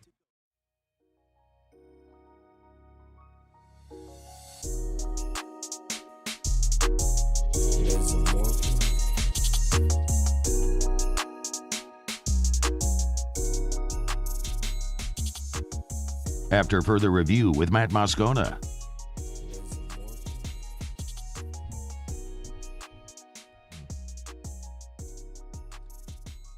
Are glad you're rolling along with us here. LSU baseball, first pitch tomorrow, 2 o'clock. Vinnie Cervino from Perfect Game, good enough to join us for a couple of minutes here. We'll talk about the talent that LSU has lined up on this team, especially replacing all that they lost. Vinnie, we appreciate it, man. How are you? Doing well, Matt. How you doing?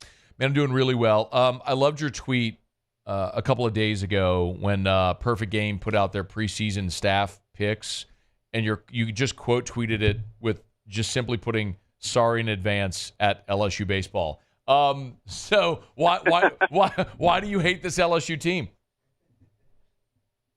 I actually really love this LSU team. I think it's a lot more interesting team than the one from a year ago. Obviously, the one a year ago won a national title.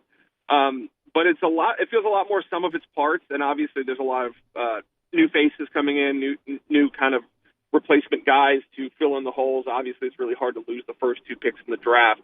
But I think this is a very good team and one that might be a little bit underrated heading into the season. It was interesting in the write-up that you all note that this could be the best rotation in the SEC. That's not my words. That's the words in the write-up there at Perfect Game with Hurd, Holman, Gage, Jump.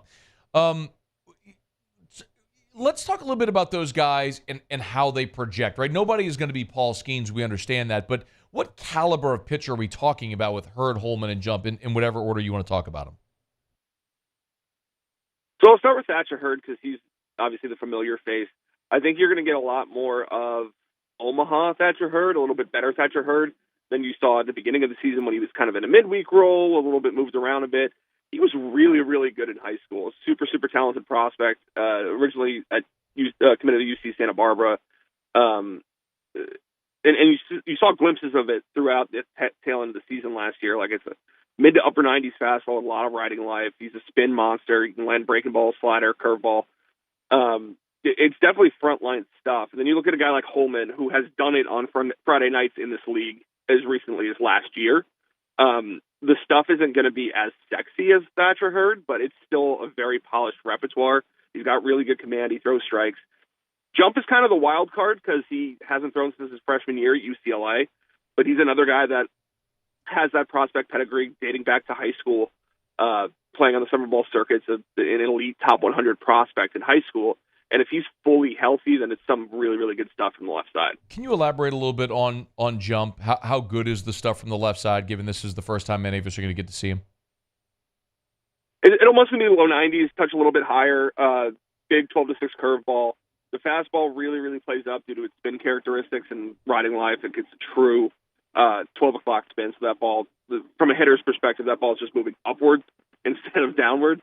And when he pitches at the top of the zone and kind of tunnels that fastball with the breaking ball coming out of the same tunnel, he's very tough to hit. It's so interesting. And Vinnie Cervino is our guest from Perfect Game.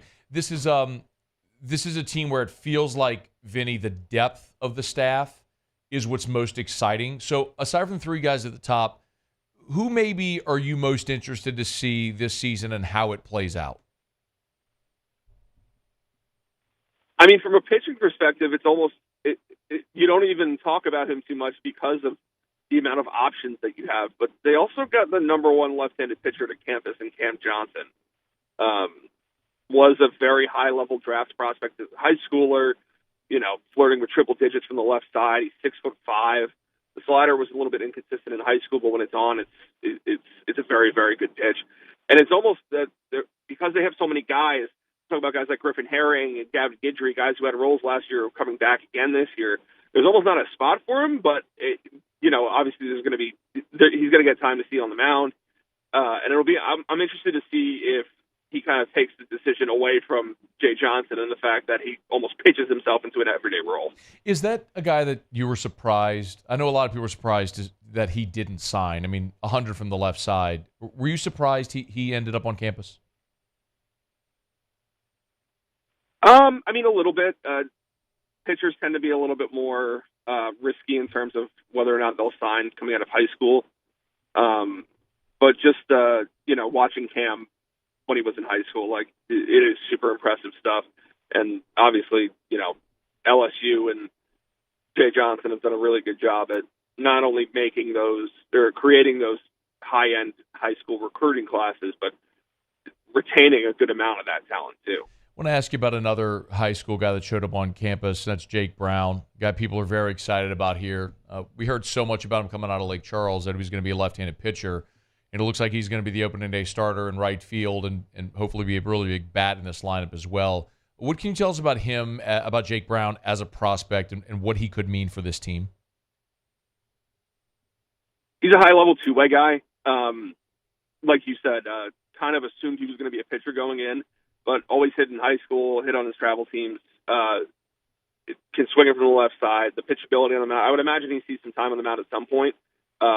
Really, really good pitchability, 88, 92, good slider, good changeup, all that stuff. But starting right fielder, it looks like you said, he's got some pull side juice. Like I know the staff was very high on him after the fall. It sounds like he kind of earned this role with the way that he performed offensively.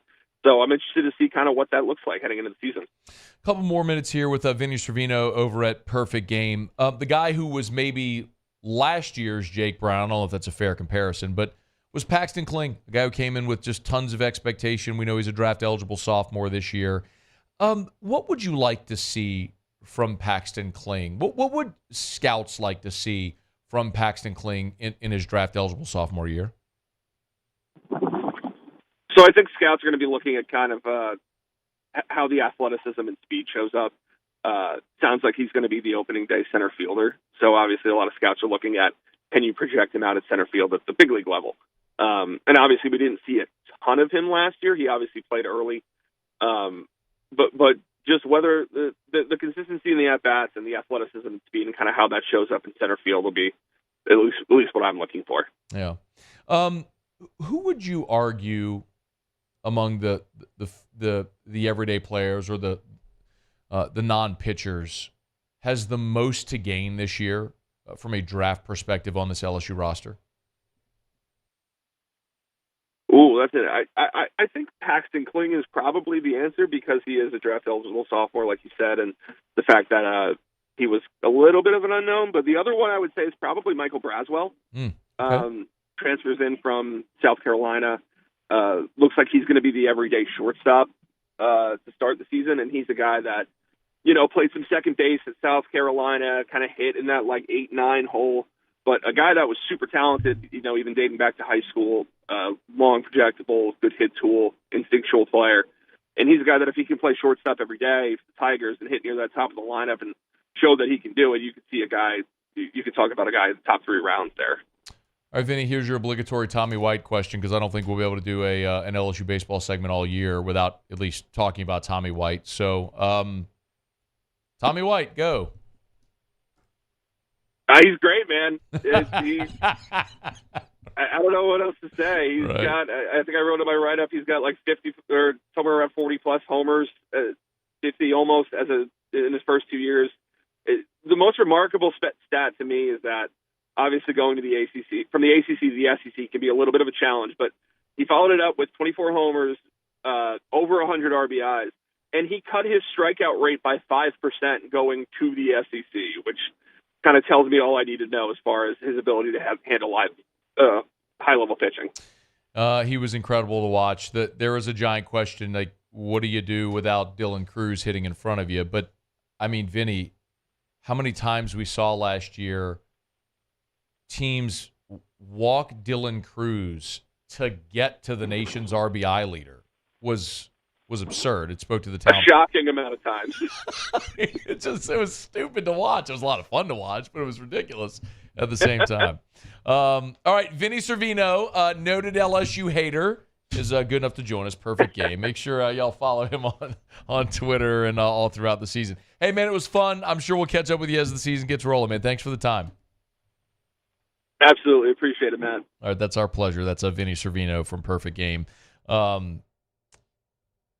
It's one thing, I think, for us to say it. It's another when you hear it from a guy who is a national baseball analyst who is a scout and covers the draft and looks at these guys as prospects. It's not just the LSU guy saying, oh, Paxton Kling's great. He's a draft-eligible sophomore. Everybody thinks he's going to be great. But when you talk about him as a guy that, if he can establish himself as the everyday center fielder and, God, if he can cut down the strikeout rate and put the ball in play, that's a guy that has the tools to be a first-round pick. It's that potential is there. We gush over Tommy White, but we get it. Then you hear him say going from the ACC to the SEC, and he cuts down his strikeout rate and improves his offensive statistics. It's incredible. So, in any event, man, LSU's getting started tomorrow. It's going to be it should be a really fun season. It's going to look a lot different than it did a year ago, but the wins should certainly look comparable. Okay, we're brought to you by South Point Volkswagen and SouthPointVW.com. New and certified pre-owned in Baton Rouge and online at SouthPointVW.com. You know where to find them, SouthPointVW.com. Listen, if you're in the market for a vehicle, new or certified pre-owned, go see our friends at South Point Volkswagen. As a matter of fact, the first thing you should do is start online because, as I've told you over the years, the average car buyer visits 1.2 dealerships now before making a purchase. A decade ago, that number used to be over 3 because you'd go and you'd haggle and you'd shop and do all that thing. Well, that doesn't exist anymore, really. So go to SouthPointVW.com. You could search new or certified pre-owned by year, make, model, body, style, price. It's all right there. When you search, you'll see the vehicle, the actual vehicle that's there on the lot at South Point Volkswagen, not a stock photo. Like, you will see pictures of this 2024 Volkswagen Atlas Crossport 2.0 SE with technology all right there. You'll see photos of the actual vehicle on the lot. You could shop it online. You can work out your financing online. It's all there for you at southpointvw.com. South Point Volkswagen, what's your direction? And remember, if you're in Lafayette, Southwest Volkswagen. Okay. Really good show so far. We appreciate y'all for being here with us on this busy Thursday on the eve of the start of the LSU baseball season. Jake Madison will be with us on the day after the Pels head into the All-Star break with the dub over the Wizards last night. Almost blew a really big lead. But Jake will be with us in 30 minutes from right now. I do have an interesting take from 247 on the impact Blake Baker may have on the LSU defense, sort of a preamble to spring football. We'll get to that in about 15 minutes. When we come back, Muso will have Tigers in the Pros. Stay with us here. It's AFR. AFR. Brought to you by River City's 1 Hour Air, where they're always on time, or you don't pay a dime. 752-0001, 752-0001, or 1hourbr.com. Love sharing the reviews with you. I do it every day. All the 5-star Google reviews. Here's one from Maurius Rito. He said, very pleased with the results of the work and the professionalism displayed by the technician. Kevin went above and beyond, finished the job in a timely fashion with no issues at all. Kevin arrived on time, finished before the anticipated time frame, all while dealing with freezing climate conditions.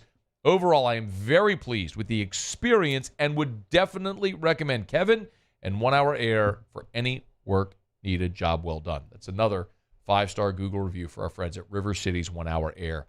Remember, they'll do the job right the first time.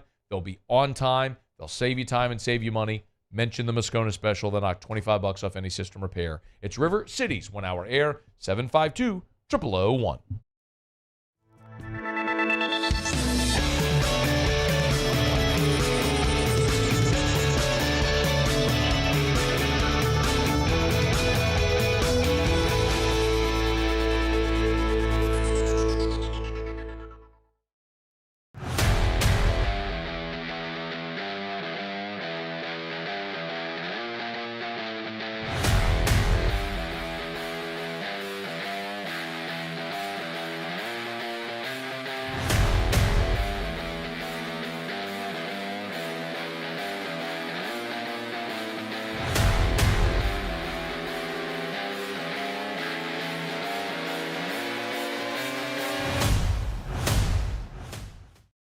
Yo, Jake here from my friends over at Community Steel Company located in Gonzales, Louisiana. The local place you can turn to for all of your metal building needs. Notice I said local, not Houston, not Dallas, not Atlanta, but right here in Gonzales. Visit them at their brand new state-of-the-art website at communitysteelco.com or pick up the phone and give them a call today to answer all of your questions on your metal buildings, roofing and sheet metal, and any other steel needs you or your business need at 225-647-2020. I've been doing business with Luba for 25 years. They're dependable, trustworthy. It's just the attention to detail with our clients. Our folks have years and years of experience. They're highly trained professionals, but many companies have that asset. What I'd like to think makes Luba a bit different is that we use those talents in a way that truly is dedicated to serving the needs of the folks who depend on us. Dylan Cruz here to tell you about Six Rings Baseball and Softball Camp. If you live on the North Shore and play ball, go to Six Rings Camps with former LSU assistant coach Dan Canaveri. His knowledge is second to none, and your child will improve and have fun doing it. Camps were held at Coquille Park and Six Rings Academy in Covington with 4 sessions over the summer. Full day and morning only sessions are available from ages 7 to 13. Go to sixringsbaseball.com or call 985-206-9096. Learn the game to love the game. Breck teamed up to reimagine your parks, and you imagined big. With your help, we went to work, creating 12 beautiful community parks across the parish. A family-sized water park, miles and miles of trails, and parks just for your dogs. There are more places to splash, to explore, to run wild, and even soar. You imagined, we delivered. Gold. Breck, your #1 park system in the nation. At Relief Windows, we're more than windows. We're windows, doors, hardy plank, and vinyl siding. But our #1 product is always customer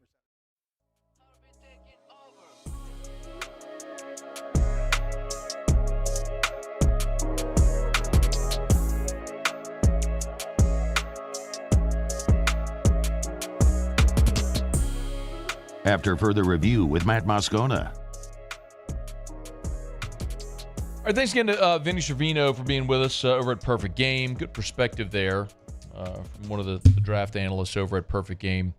We had Jake Madison coming up in hour number 3. We did start the day today. Saints have added 3 assistant coaches, or one is being reported. 2 others are, 2 are being reported as being added. None of them are official from the New Orleans Saints yet. We'll wait, but gave you that reaction as we open the show today, along with the news about Trey Holly. For those that are maybe just knocking off work, haven't heard, Trey Holly's been arrested.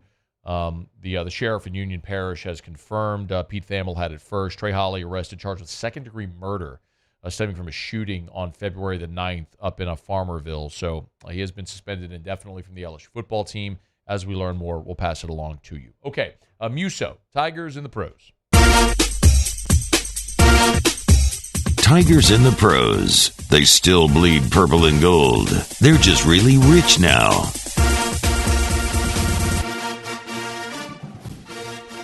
How about this last night? So, your leading scorer for the Brooklyn Nets, not Cam Thomas. Oh. Not Ben Simmons. Oh. But Trendon Watford.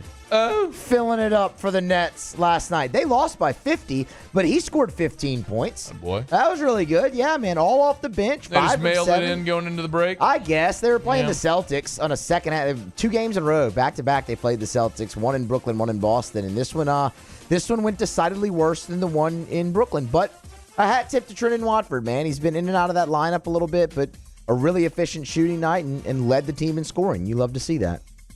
You do love it.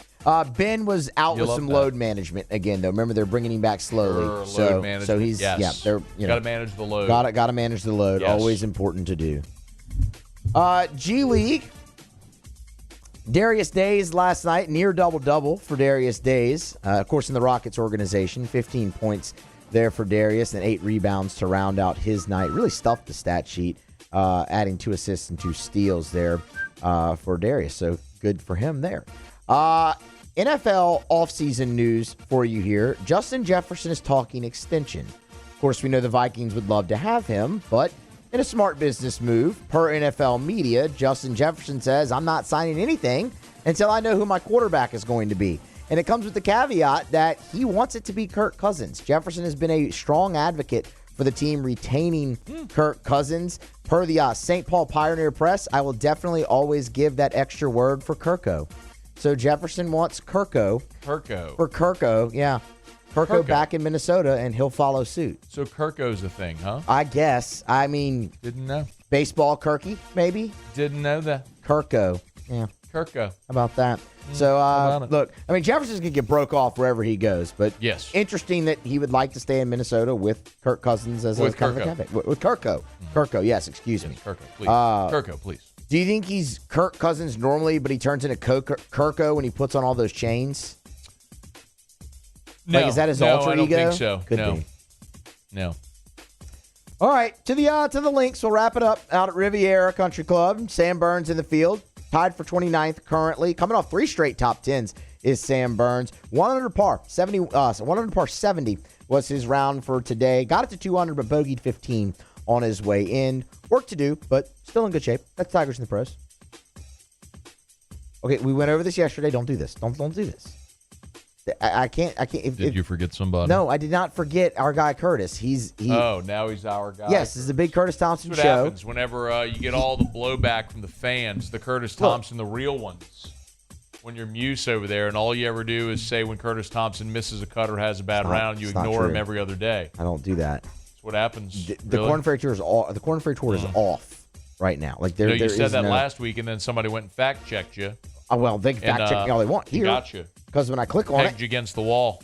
When I click on it, it still shows last week's event. So I don't know what else to tell you. And he's not in the field at Riviera. Okay. He's just sitting at home eating Cheetos? He could be. I don't think know. So. He's probably watching golf. How about you do a little show prep, Muse, and find out. Run him down. DM him. Call him on his cell phone. I don't have his number. You can call me on my cell phone.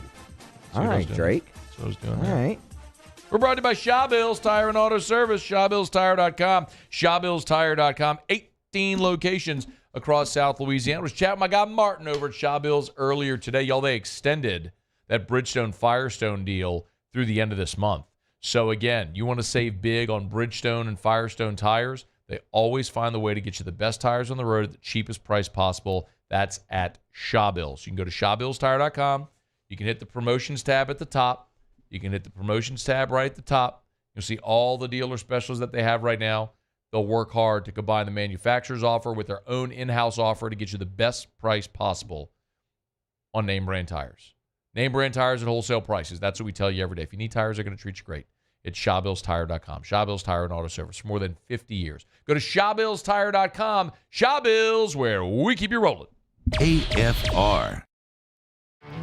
There it is, the extra mile, on the border of expected and extraordinary, for those willing to go further, like vans customized for work or play, with safety and tech to keep you connected, supported by a 5-star sales, service, and finance team, and backed by the 1-star you know.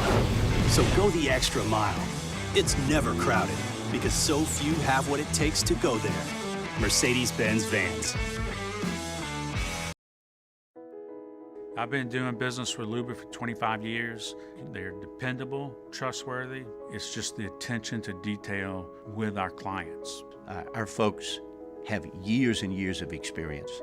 They're highly trained professionals. But many companies have that asset. What I'd like to think makes Luba a bit different is that we use those talents in a way that truly is dedicated to serving the needs of the folks who depend on us. Electricity is all around us, and our families depend on it. Every day is sparked by the power of a cold drink or a warm meal, a movie night, and a comforting light at the end of a dark hallway. From sunrise to sunset, playtime to bedtime, our team is ready to take care of your electrical needs. Even in the case of an after-hours emergency, the light in your life shines brighter with Mr. Electric. Hey, it's Matt Moscona. For years, you've heard me tell you about Insurance Network of Louisiana, helping you find better coverage for less money. But it's not just for your home and auto. They also offer commercial property. So, retail stores, professional offices like doctors, dentists, attorneys, clothing boutiques. Insurance Network of Louisiana can find you better coverage for less money. They service the entire state of Louisiana, and they're local. So call today at 293-0450 or lainsurance.net. Yo, Jake here from my friends over at Community Steel Company located in Gonzales, Louisiana. The local place you can turn to for all of your metal building needs. Notice I said local, not Houston, not Dallas, not Atlanta, but right here in Gonzales. Visit them at their brand new state-of-the-art website at communitysteelco.com or pick up the phone and give them a call today to answer all of your questions on your metal buildings, roofing and sheet metal, and any other steel needs you or your business need at 225-647-2020. I've been doing business with Luba for 25 years. They're dependable, trustworthy. It's just the attention to detail with our clients. Our folks have years and years of experience. They're highly trained professionals. But many companies have that asset. What I'd like to think makes Luba a bit different is that we use those talents in a way that truly is dedicated to serving the needs of the folks who depend on us.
This is SportsCenter. I'm Doug Brown. Police in Kansas City now believe they know the cause of Wednesday's shooting at the Chiefs Championship Parade. Police Chief Stacey Graves. First and foremost, I want to stress that preliminary investigative findings have shown there was no nexus to terrorism or homegrown violent extremism. This appeared to be a dispute between several people that ended in gunfire. Stacey Graves, one person was killed, 22 others injured. 3 people were detained in connection with the shooting. 1 adult has now been released. The 2 still being held are juveniles. ESPN's Adam Schefter reports Seahawks quarterback Geno Smith will stay on the roster for the rest of this week, which will make his $12.7 million base salary guaranteed for the 2024 season. At a spring training news conference today, Baseball Commissioner Rob Manfred says he'll retire when his contract ends in January of 2029. Tiger Woods playing his first tour event at Riviera in 10 months. In today's first round, Woods shoots a 1/72. He's 8 back. ESPN Radio is presented by Progressive Insurance. Looking for a career you'll love with flexibility, great pay and benefits, and one of the country's top workplaces? Come join their growing team. Go to progressive.com/careers and apply online today. Matt Moscona. I'm very important. After further review. Say it one more time. After further review with Matt Moscona. And here we go. Live from the Mercedes-Benz of Baton Rouge Studios. That's right.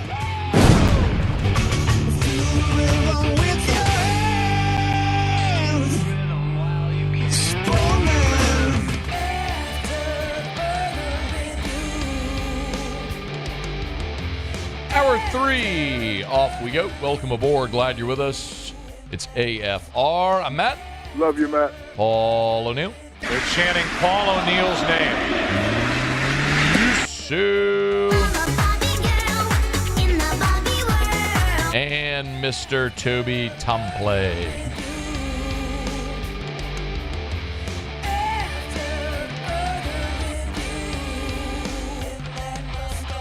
All right, we're here. Glad you are as well. 5 o'clock quitting time. Glad you are driving home with us. Talk some Pels, Jake Madison, in about 13 minutes from right now. Pels hit the All-Star break with a win last night over the Wizard by the hardest, but they got it. They're 11 games over 500 as they hit the break, and a lot of runway still ahead. So we'll get to that here in about 15 minutes, and we will talk some LSU baseball bottom of this hour. 247 Sports earlier today ranked. Maybe we should polish off the feigned indignance from Sports Talk Radio guy of a random summertime list drop early. It's not summertime, it's only February. But 247 Sports did rank the coordinator hires of this offseason. And Blake Baker was on the list. I won't bury the lead there. But Blake Baker was on the list. He was third on this list, which consists of Bobby Petrino at 10th, Jeff Collins at North Carolina, 9, Elijah Robinson over at Syracuse, leaving Texas A&M. He's 8. Colin Klein at Texas A&M, the OC, number 7. D'Anton Lynn at UCLA, the new defensive coordinator who left UCLA for USC, who LSU will see in the opener. Andy Konelnicki out of Penn State, their new offensive coordinator from Kansas. Mike Denbrock over at Notre Dame is the new offensive coordinator. They have as the fourth best coordinator hire this offseason. Actually, the picture they have there is an old picture of Mike Denbrock from his previous stint at Notre Dame, where he looks very youthful, very big build hat right there, as a matter of fact, as well. And then one spot after Denbrock is where they have Blake Baker, LSU's defensive coordinator, who left Missouri to join LSU, going from one SEC Tiger to the other SEC Tiger. If you are curious, number 2 on the list was Tavares Robinson, leaving Alabama for Georgia as their cornerbacks coach, one of the best recruiters in college football as well. And the number 1 coordinator hire, as you might guess, is Chip Kelly, who left UCLA as their head coach to go to Ohio State as the offensive coordinator. So behind Chip Kelly and Tavares Robinson is where they rate Blake Baker, and a spot ahead of Mike Denbrock, who was a Broyles finalist this year, who led LSU to the number 1 offense in college football. So high praise there for Blake Baker. And you know, I think, you know, we talked about the importance of the bowl practices for the offense and why that was so important. Remember, the importance of bowl practices now is no longer about the bowl game. Unless if you're in a New Year's Six or a playoff game, the bowl practice is more about the 15 practices as a preamble to spring. It's giving you a jump start for spring. For guys that are opting out of the bowl game, guys that are going pro, here's an opportunity for guys that are maybe going to compete for a job, take on a starting role, to have that opportunity for 15 practices and a game before you ever get to spring. So that was the benefit, right, for LSU in spring football, was you had 15 practices with Jaden having opted out. You had 15 practices in a game for Garrett Nussmeier to be the man, the unquestioned number one quarterback, and Joe Sloan calling plays, right? Now, we didn't know at the time that Sloan was going to be the permanent OC. But now with the benefit of hindsight, you could look and say 15 practices, Sloan is the OC, Nussmeier is the quarterback, let her rip. And that was a great benefit. The downside was that was 15 wasted practices with Matt House. Now, you weren't going to have hired Blake Baker then anyway, but that was 15 practices with Matt House and the former staff that didn't net you anything on defense, and it showed in the bowl game. You played Wisconsin and allowed 31 points to a team that was 95th in the country in scoring and 506 yards of offense to that Wisconsin offense, 378 through the air, 128 on the ground. That was a team that was 71st in passing offense and 61st in rushing offense, and they went all over you. So the bowl game was a waste defensively, which is why this spring is so important for Blake Baker and this new defense, because you got to maximize these 15 practices in spring and the spring game to hit the ground running in fall camp, because now the offense has a massive head start on the LSU defense. And there's somewhat of an overhaul of both, right? I mean, you're returning most of your offensive line, but you're losing, obviously, Jaden Daniels, the Heisman Trophy winner, 2 receivers that we all are assuming are going to be first-round picks. You know, half of your running back room is gone. So a lot of your production is gone offensively. Now, I think you still got a ton of talent there. So it's important your spring is important for your offense, but it's critical for your defense. And, you know, for Blake Baker coming in spring, you got to figure out a lot in your secondary. And I'm hopeful. Like, what I am hopeful for is that 2 of your transfers in the secondary really establish themselves. If I had to guess today, like, I would say there is not a single player in LSU secondary who has solidified a starting job. There is not a single player in LSU secondary who I could say definitively right now is a starter against USC in the opener in Vegas. Not one. Not one. I'm not guaranteeing you Major Burns is a starter.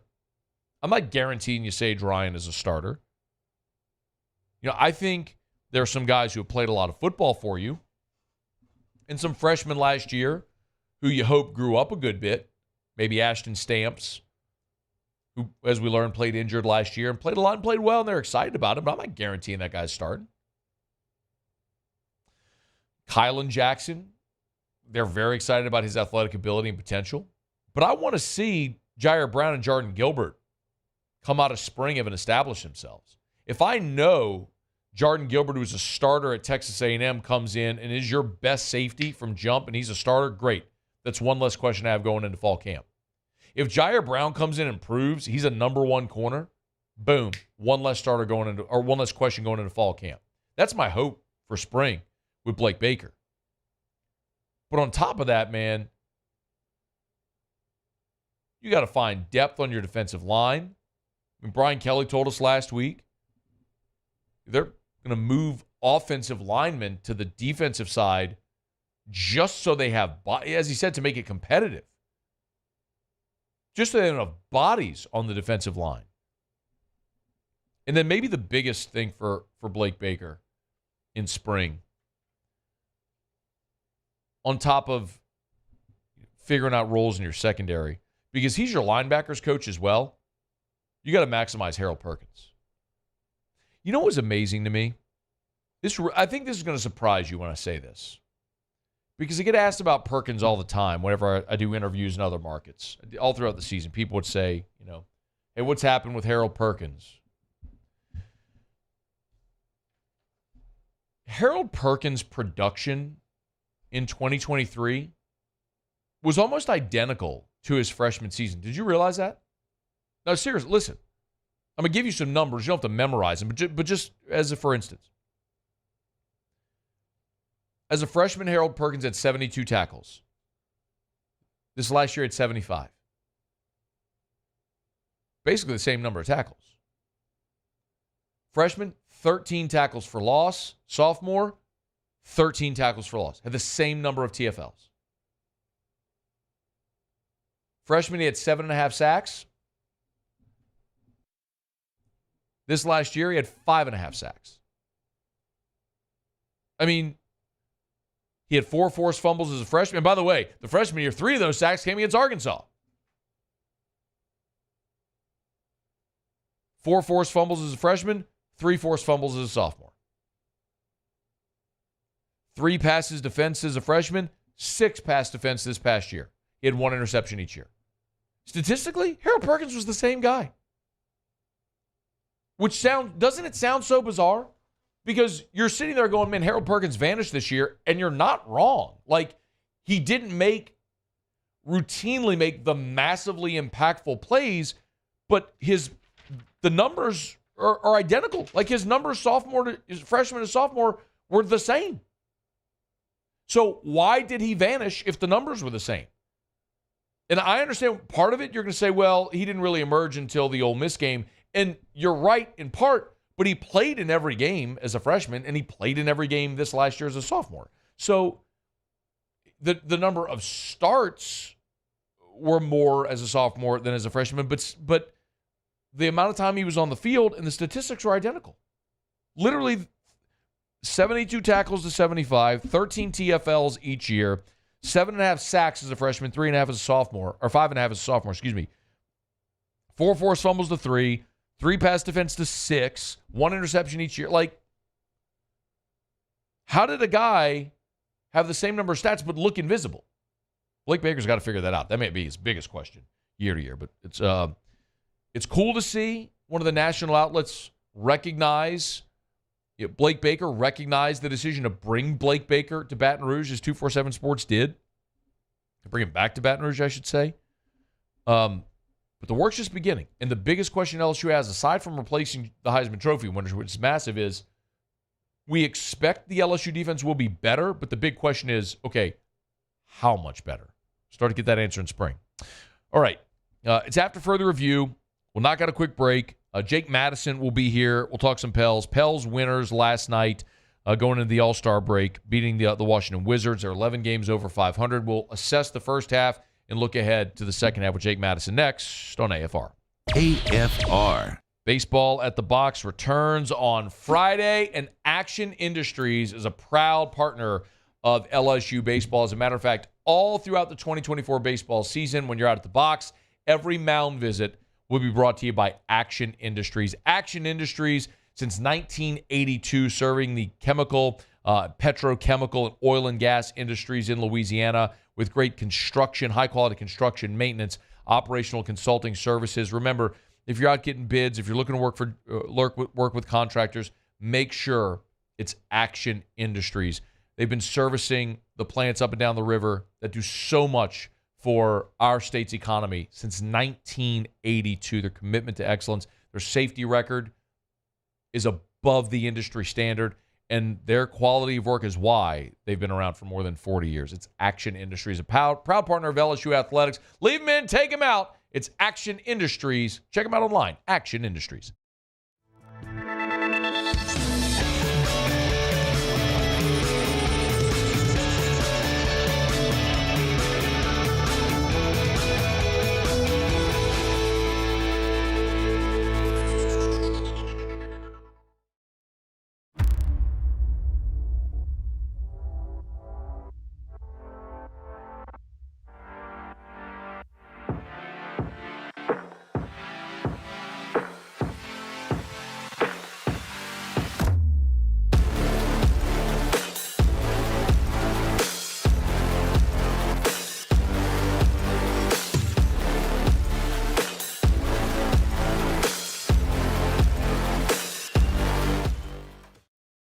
Breck teamed up to reimagine your parks, and you imagined big. With your help, we went to work, creating 12 beautiful community parks across the parish. A family-sized water park, miles and miles of trails, and parks just for your dogs. There are more places to splash, to explore, to run wild, and even soar. You imagined, we delivered gold. Breck, your #1 park system in the nation. Dylan Cruz here to tell you about Six Rings Baseball and Softball Camp. If you live on the North Shore and play ball, go to Six Rings Camps with former LSU assistant coach Dan Canaveri. His knowledge is second to none, and your child will improve and have fun doing it. Camps were held at Coquille Park and Six Rings Academy in Covington with 4 sessions over the summer. Full day and morning only sessions are available from ages 7 to 13. Go to sixringsbaseball.com or call 985-206-9096. Learn the game to love the game. There it is, the extra mile, on the border of expected and extraordinary, for those willing to go further, like vans customized for work or play, with safety and tech to keep you connected, supported by a 5-star sales, service, and finance team, and backed by the 1-star you know. So go the extra mile. It's never crowded, because so few have what it takes to go there. Mercedes-Benz Vans. Electricity is all around us, and our families depend on it. Every day is sparked by the power of a cold drink or a warm meal, a movie night, and a comforting light at the end of a dark hallway. From sunrise to sunset, playtime to bedtime, our team is ready to take care of your electrical needs, even in the case of an after-hours emergency. The light in your life shines brighter with Mr. Electric.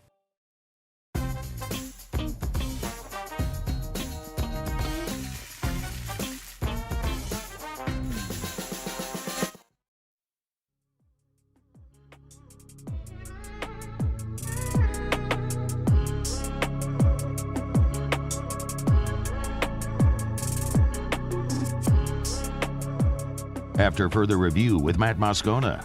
It's a gutsy win, coming off a long road trip. A lot of elements play a factor, but they've been playing well. Washington's been playing well. They play hard. They play together, and we gave them some life. And once you give a team life, now their confidence is high, and we had to grind to get this win, but we'll take it. Pels going to the All-Star break, 11 games over 500 after a 133-126 win over the Washington Wizards. Led big, blew the lead with a stumble late in the second quarter, beginning of the third quarter, but the Pels got it done to head into the break, 33-22 overall. Our buddy Jake Madison from Locked On Pelicans, good enough to join us for a couple of minutes. He's on Twitter at Nola Jake. How are you, man? I'm doing well. Thanks for having me on, Matt. It's always our pleasure. Start last night, then we'll look first half as a whole. To what did you attribute I guess, the sluggish middle part of the game where the Pels blew that big lead? Yeah, I mean, it's a problem that's kind of been plaguing them all season long, and it comes down to, the starters just don't play particularly well together. You have that starting lineup of C.J. McCollum, Brandon Ingram, Herb Jones, Zion Williamson, and Jonas Valanciunas. And on the season, it hasn't been a good lineup. When you look at and compare it to other starting lineups around the league, it's one of the 5 worst, I think. And the Pelicans are getting a lot of these wins because of their bench guys. Jose Alvarado coming in brings energy to the team. Najee Marshall has been playing well, too. You saw them go on a big run in the second quarter when they surrounded Zion with some shooters and just some bench guys, and it just looked like a different team. So when you see them struggle in third quarters, it's usually when the starters are out there on the court. And so that's kind of just been a problem for them, and I thought it was a problem in last night's game as well. And I think it's a little bit lucky that the bench is this good, that they're that deep, and they managed just to kind of eke out the win that was closer than it really should have been. Yeah, Jake, one of the things that Zion said after the game, he talked about just being healthy, right? Just being available at this point in the season, and it hasn't been that way since year 2. So this is sort of a big picture question for you, so you can take it wherever you want. It's sort of the obligatory Zion question, I guess. But what does it mean? Like 36 last night, that tied a season high.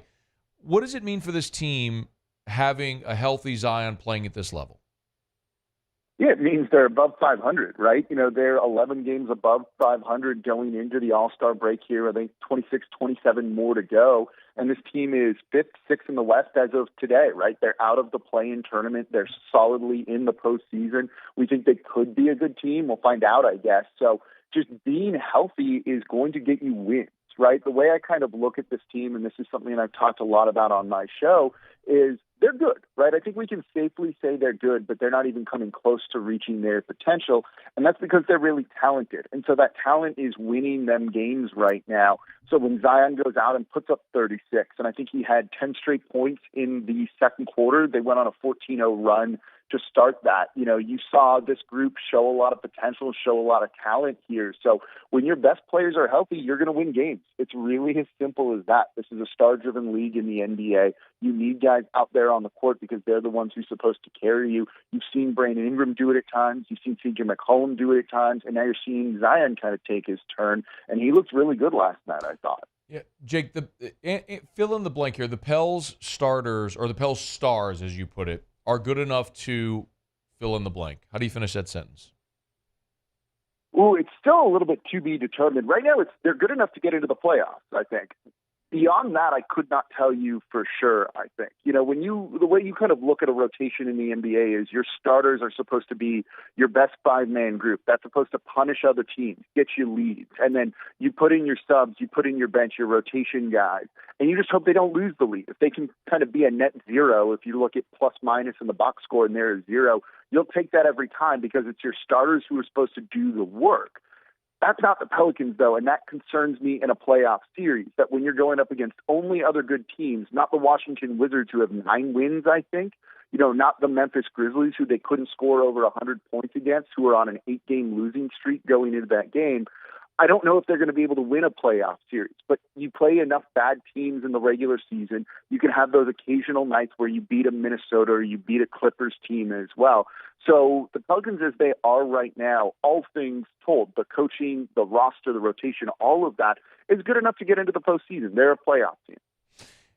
Jake Madison's our guest on Twitter at NOLA Jake. I know you posted on Twitter asking your audience the biggest questions they have for the Pelicans in the final stretch of the regular season. Let me go the other direction from you and ask you, what are your 3 biggest takeaways, or not necessarily 3, just your biggest takeaways from the first half of the season? Let's start with the player we haven't probably talked about enough, and that's Herb Jones is really good. This is a guy who needs to be making an all-defensive team at some point soon in his career. He's just a lockdown defender. But I think something that's really surprised me about him this year is the three-point shooting.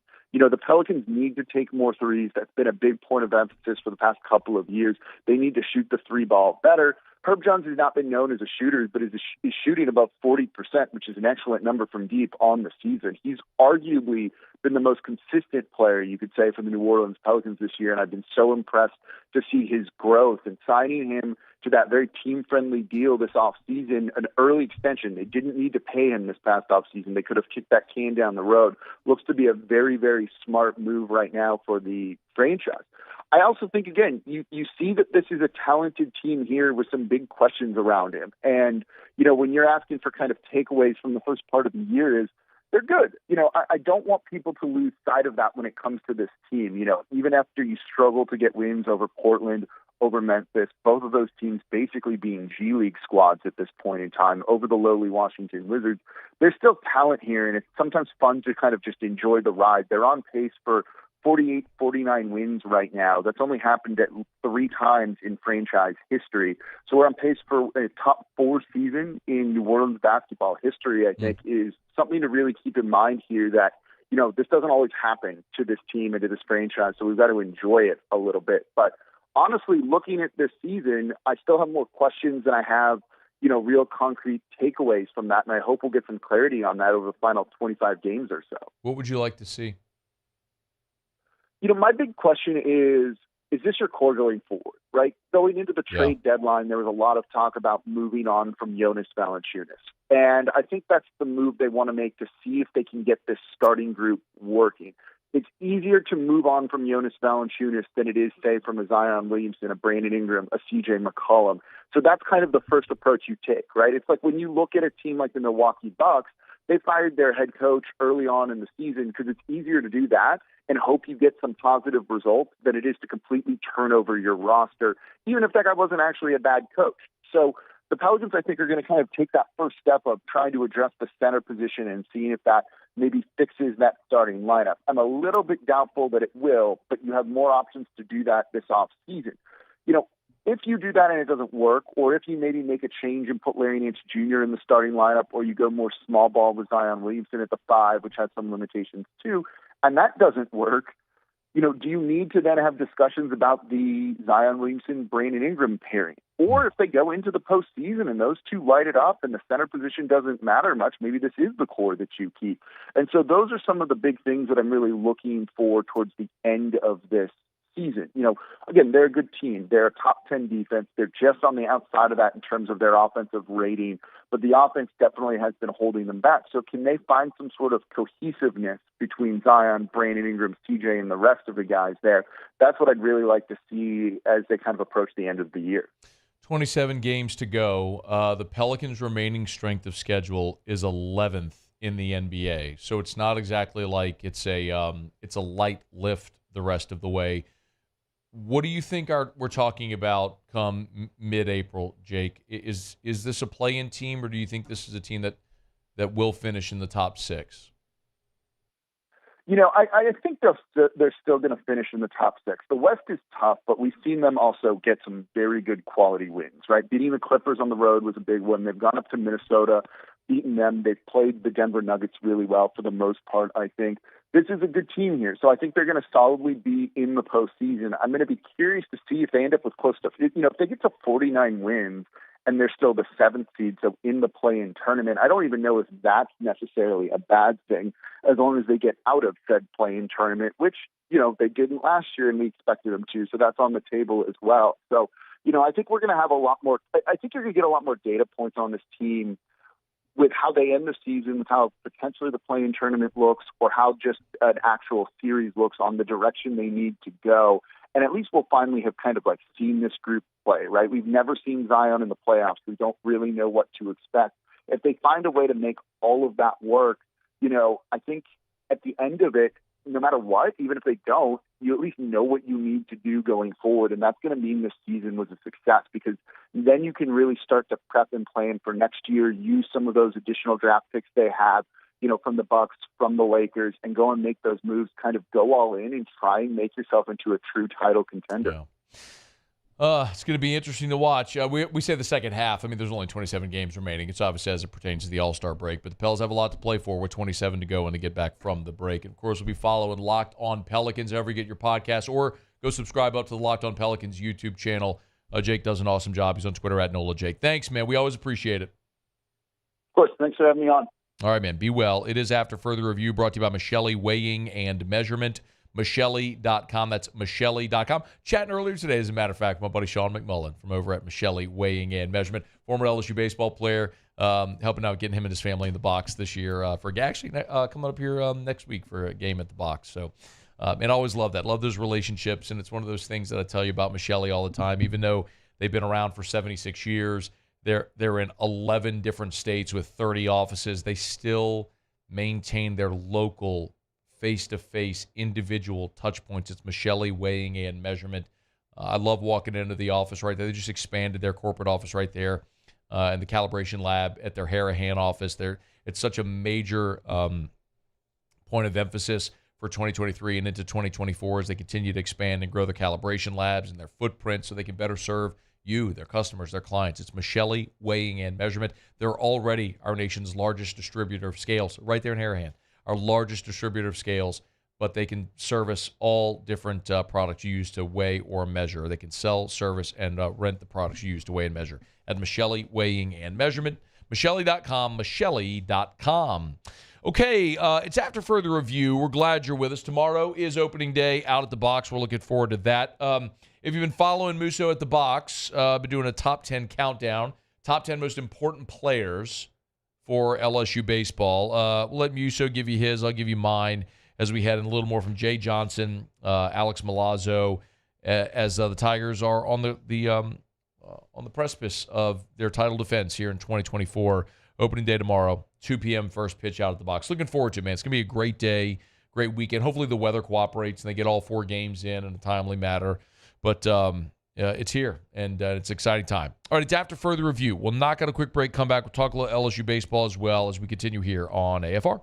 AFR. Y'all, we are into Lent. I'll remind you, of course, yesterday was Ash Wednesday, so if you're practicing Catholic, you're avoiding meat on Fridays. Tomorrow, your first Friday in Lent, so if you're going to avoid the meat, you want seafood options, they got them for you at Rouse's, the official supermarket of the New Orleans Saints, with 69 locations from Lake Charles all the way to Orange Beach, Alabama, and points in between. And if you have not seen it yet, they got the crawfish boiling already over at Rouse's. You can always go to rouses.com, get by any of the Rouse's location. Remember, they have grab-and-go seafood options. So you go to Rouse's, they'll have the boiled crawfish. They'll have them in the 1-pound trays. If you want a 1-pound tray, you want more than that with corn and potatoes, it's just grab and go. You walk into Rouse's, you go to the kiosk, the hot and boiled kiosk, and they're there. It's already bagged, tagged, ready to roll. Just grab and go. It's Rouse's, the official supermarket of the New Orleans Saints. Rouses.com, Rouses.com. Rouse's. This feels like home. Bayou Ford has new 23 Ford F-150 STX trucks for only $39,995. $39,995 plus 1.9% financing for 72 months. And all new Bayou Ford vehicles come with a 1 million-mile warranty. The crew at Bayou Ford is going to do right by you. Gulf Coast Bank & Trust is giving our customers the power to bank anywhere, anytime during this challenging event. And we're right there with you. Our mobile banking app is a smart way to manage your money and time. Gulf Coast Bank & Trust, the bank that cares about you. Join MMR and ignite your career today. MMR is the largest electrical and instrumentation contractor in the nation, and they're seeking talented individuals to join their team. For over 3 decades, they've been headquartered right here in Baton Rouge, and they have offices all around the globe. And MMR offers a tailored path for both professional and personal development, outstanding benefits, and a dynamic culture. So whether you're an intern, a seasoned pro, or you're just starting out, see what MMR can offer you. Apply at mmrgrp.com. There's never been a better time to catch a John Deere deal from the crew of Sunshine. Ask us about our low monthly payment options on our tractor packages and let the good times roll. With equipment strong enough to power one of the world's largest celebrations, we've got your needs covered too. Learn more about what it means to be powered by Sunshine at sunequip.com. Some restrictions apply. See dealer for details. Offer ends April 30th, 2024. Gulf Coast Office Products is a nationally recognized Savin office equipment dealer based right here in Louisiana. Over 100 employees strong, Gulf Coast has the boots on the ground to support all vertical markets, from education, engineering, legal, and finance. With the latest in office technology, from desktop to production segment units, Gulf Coast and Savin have the perfect fit for you.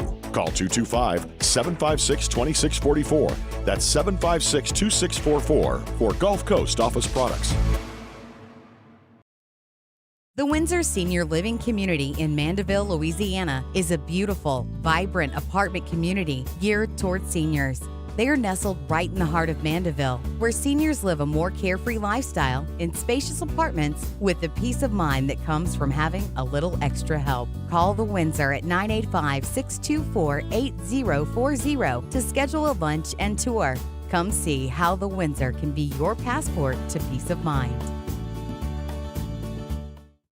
Hey, it's Matt Moscona. For years, you've heard me tell you about Insurance Network of Louisiana, helping you find better coverage for less money. But it's not just for your home and auto. They also offer commercial property. So, retail stores, professional offices like doctors, dentists, attorneys, clothing boutiques. Insurance Network of Louisiana can find you better coverage for less money. They service the entire state of Louisiana.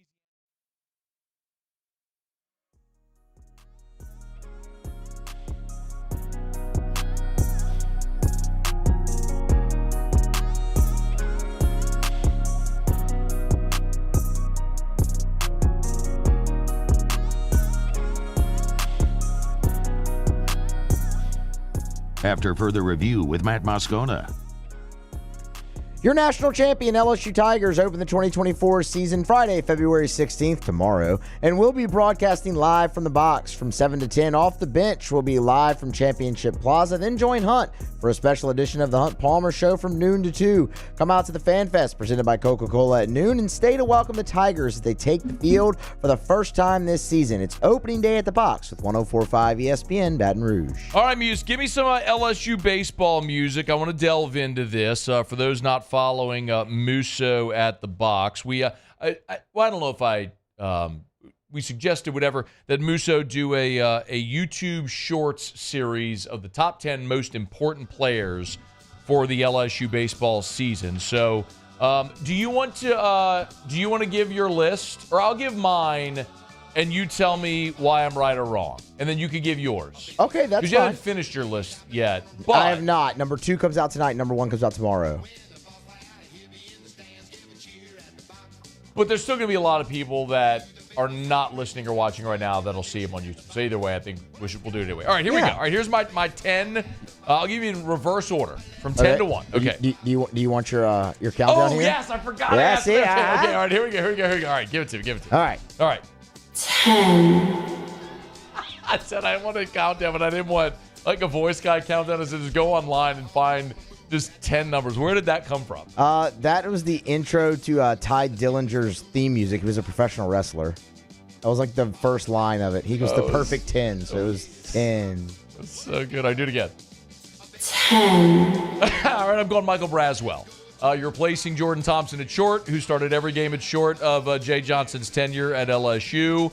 While Jordy, at times, took criticism, I think unfair criticism, from LSU fans. He was still your starting shortstop, and Michael Braswell, I think, has a lot still to prove with the bat as well to prove he can be your everyday shortstop. So I think Michael Braswell is very important to the squad. 9. What was that? What was that? It doesn't matter. I can't remember. I'm not going to do it every time. I think Alex Milazzo is number 9. Alex Milazzo, we know, is an elite defensive catcher. Last year, though, his bat came along. He had 289. He cut down on the strikeouts, struck out only a quarter of his at-bats. If Alex Milazzo can continue to be a bat in your lineup instead of an automatic out, coupled with his defensive prowess, I think he's critical because he's the guy who can manage his pitching staff. You're going to platoon there, but he has a real shot if he manages his bat to be the everyday catcher. 8. Yeah, I'm going to go Gavin Guidry. It's weird. I split the pitchers. I didn't do this intentionally. I'm not sure if you did. I kind of have like half pitchers, half position players. And I don't know that there was any rhyme or reason to why I did it this way. But anyway, yeah, Gavin Guidry. I think he's your back end of the bullpen guy. Let's see if he can establish himself as a dominant back end of the bullpen guy after a season last year where he did that late in the season. 7, a winner. What was that? That is Nick Papagiorgio running the craps table, baby. That's what that is. Good. All right, the 10 most important players for LSU baseball. I'm going Josh Pearson, changing positions, replacing Gavin Dugas at second base. Going to be counted on in the everyday lineup, or can he be counted on the everyday lineup? I think that's critical. You got a brand new middle infield. So, yes, I think Braswell and Pearson deserve to be on the list here. 6. Jared Jones, one of the 2 guys that Jay Johnson has said he's taking a Sharpie and put him in the lineup every single day. Jared Jones at first base. He's not going to be the glove that Trey Morgan was, but he bought 14 homers. The problem was he struck out way too much last year. 40% of his ABs were strikeouts. He's got to cut down on the swing and miss because somebody has to protect Tommy White in this lineup so pitchers don't just pitch around him. I think Jared Jones is a great candidate to do that. Make it 5. I'll go Gage Jump here because no Skeens means your 3 starters are all going to have to pick each other up at times. I think Gage Jump is going to end up being the number 3 starter for the Tigers. 4. Luke Holman. So I'll put those back to back because Luke Holman, for the same reason, is your number 2 starter. 3. What the hell was that? That was, remember the Tootsie Pop commercial? Oh, the 3. owl. Yeah, Yes. the owl, yeah. I love the see. Now and again, I'll give you an assignment. You'll just knock it out of the park. You I like like that? this a lot. I do like this. This is way better than boring voice guy just doing a 100%. countdown. 100%. It's way better this way. 3, I got Paxton Kling. You're replacing Dylan Cruz. You're the everyday center fielder. Go be the best defender on this team. Hit near the top of the lineup and be awesome and go be a first-round pick. Number 2. Thatcher Hurd is your Friday night guy. Nothing else to say. One. And Tommy White. I mean, the dude was an All-American last year. He's your anchor. He's at third base. My one gigantic concern is, listen, last year, how many times did we see teams walk Dylan Cruz to get to Tommy White? And he made them pay. Led the nation in RBI. Well, who protects Tommy White? I don't know, but Tommy White has got to be that massive productive bat in this lineup. So Tommy White, I think, is the most important player for LSU in 2024. Okay. There's my top 10. All right, Muse, hit me with yours. You can kill the music. Okay. Good, because I was about to have to restart. SportsCenter just did the Trey Holly story, too. Oh, well, yeah, we remember that. And you know what's weird? On the side, I had Neal, Travinsky, Bingham, Lower, Herring, Ackenhausen, Little, Brown, and so many other guys. Like, it's so hard to do a list like this or a projection like this, but I think the guys I mentioned just now, like, your season, you're not going to be what you want if White and Hurd and Kling and Holman and Jump and Jones and Pearson and Guidry, Milazzo and Braswell aren't your guys. Like, if Braswell isn't the guy, I know they like Stephen Milam a lot. Did they say Milam? Am I saying it right? They say Milam, yes. So I know they like him a lot. Mm-hmm. And he feels like he's got a shot to win a job in that infield. He may. But I feel like I know way more about Josh Pearson. I need you to be the everyday. I need you to do what Gavin Dugas did last year, which I'm not saying it's easy to do, but I need you to do it. So that's why it's... Anyway, all right, give me your 10. Well, yeah, no, this list was very hard. So, all right, what do you not like about mine first? I liked yours an awful lot. We have a lot of the same guys on there, just maybe in a different order. But our reasoning for having them on, like, for instance, I have Josh Pearson at number 10, but my reasoning's the exact same. I mean, like, I have him a little lower because second base isn't a premium defensive position, but it is a new spot for him. It's a new role for him. It's middle infield. Man. I know it's middle infield. That's why I had it's both middle infielders. I get it. But, I mean, if I'm looking at the middle of the field, center field, short, and catcher, all going to rank ahead of second base. So I just had it a little low, but I mean, I agree with all your reasoning, and I'm excited to finally see him in the lineup for a full season. We haven't ever he's impacted the last 2 years greatly, but it's never been from opening day to the end, man. He's always had to fight in there. It looks like it'll be that. I had Justin Lohr in over Guidry, not because I think Lohr's any more important than Guidry, but because I feel like I know what Gavin Guidry is, and being able to pair him with a guy like Justin Lohr gives you a chance to own the 8th and 9th inning. That's the lefty transfer reliever from Xavier, for those who don't. Correct. And we're going to learn a lot. I think at least early in the season, we have to clarify, because I think people are still going to learn a lot of these new guys. And if you want like a sneak peek, they did it in the scrimmage Sunday, and they went Lohr to Guidry. So Lohr was the setup, Guidry was your close. I had Christian Little on mine because they're really left-handed heavy in the bullpen, and I think they need a righty reliever to step up. And if Little keeps the walks down, he can absolutely be that guy. His sophomore year at Vandy, he walked 17 in 38 innings, had an ERA in the mid-3s. Like, you get that from Christian Little, you're going to feel pretty good about that in your bullpen. I know. Like the beginning of the Kentucky game. I mean. Exactly. Like his start against Ole Miss. It's there, but it's just not there consistently enough. So I don't think you can count on him. Like, I feel like anything you get from Little is lanyard. Because you just can't. Fair. The stuff is good, but you can't count on it. In a sense, like Blake Money last year? Little stuff is better than Money's. I'm not saying I know his stuff's better, but I mean, anything you got from Blake Money last year was kind of lanyard. He was an out-getter for you.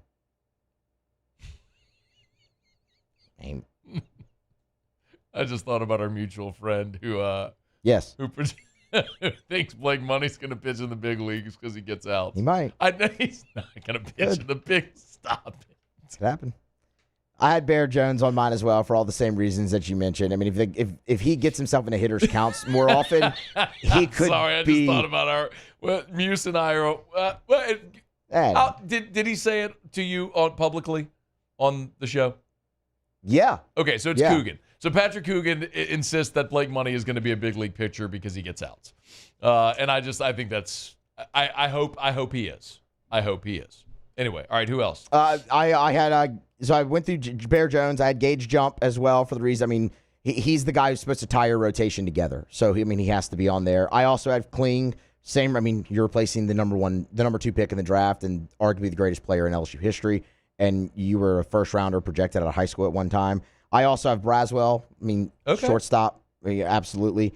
Who plays short if Braswell loses that job? That's a great question. I mean, I think it's one of two guys. I think it's Steven Milam or Ryan Kucherek right now. I think it's one of those two guys. That's it. I mean, that's the infield health is so big for me this year because outside of Ben Napolt, you have freshmen everywhere. Everywhere, Ben Napolt and then freshmen. That's I'm not why. scared of that. That's why Josh Pearson's playing short second base. But they love Milam. They love Milam. And they should. Like the moxie, just the dirt. He's kind of like the dirt bag guy. Kind of got me excited about him. I like him a lot. Tommy White is obviously on the list, right? I had him at 3 though, and here's why. I mean, I think he's established. We know what he's going to do. And I had Travinsky at 2 because I think he's going to get the first crack at protecting Tommy White, and that's a largely important position on this team. See, I didn't have Travinsky on my list. But you're White, right. If he's the guy hitting behind for White. White to succeed, he's got to have somebody to protect him. And then I had Thatcher Hurd and Luke Holman kind of tied at 1. I lean Hurd a little bit more because he's going to be your ace. I mean, when you need a big outing, they're going to want to give the ball to Thatcher Hurd. He's been through the battles. We'll start to get those answers tomorrow. We're brought to you by Lee Michaels Fine Jewelry, lmfj.com, lmfj.com for Lee Michaels Fine Jewelry. Gents, Valentine's Day has passed. If you screwed it up, make it right. Valentine's Day, Lee Michaels can help with a gift in the red box. As a matter of fact, I was texting with Amy, the marketing director over at Lee Michaels earlier today. Scott is overseas literally right now buying diamonds. Like literally right now. As we were texting, he's overseas buying their next shipment of diamonds. I'm telling you, you'll never, ever, ever see man-made diamonds in a case at Lee Michaels. Only the finest diamonds in the world from the most exquisite mines in the world. That's Lee Michaels Fine Jewelry. And because they buy for 10 stores, they're going to be able to give you the best prices. It's Lee Michaels Fine Jewelry. LMFJ.com. LMFJ.com for Lee Michaels Fine Jewelry. Okay, y'all, it is After Further Review. Really good show today. We appreciate you for hanging out with us. We'll knock out our final break, come back to Otter Locks. 3-0 night for the Otter last night. Give my man a ding if you would. All right, we'll see what the Otter does for an encore. That's coming up next on AFR. AFR. Glow Resources, complete employer solutions. If you are a business owner and you are tired of the hire and rat race, if you've just been unable to get the right people, our friends at Glow Resources can help. You know, Glow Resources, they judge themselves on their retention rate, and they maintain a 93% retention rate. It's incredible. They score themselves on how long their employees stay with their customers. And at Glow Resources, when we say complete employer solutions, not only will they find that perfect employee, but they take care of everything. Workers' comp, child support, deductions, health insurance, dental insurance, general liability. Listen, people might live or work in a certain market, but Glow Resources have operations literally all over the world, and they will follow no matter where the job is. They currently have employees working on jobs in Africa. It's Glow Resources. GLO, glowresources.com. Breck teamed up to reimagine your parks, and you imagined big. With your help, we went to work, creating 12 beautiful community parks across the parish. A family-sized water park, miles and miles of trails, and parks just for your dogs. There are more places to splash, to explore, to run wild, and even soar. You imagined, we delivered. Gold. Breck, your #1 park system in the nation.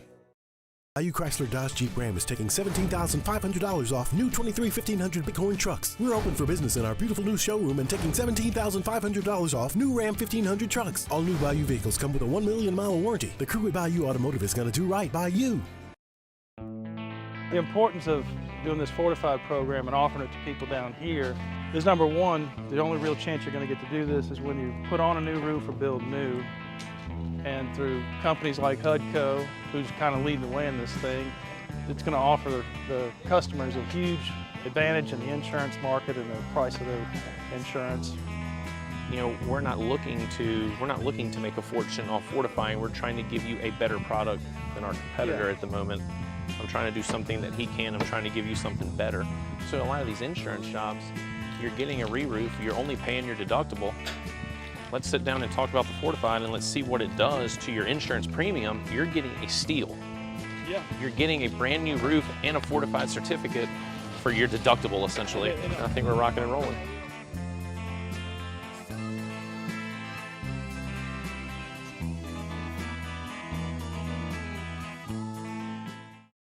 Yo, Jake here from my friends over at Community Steel Company located in Gonzales, Louisiana.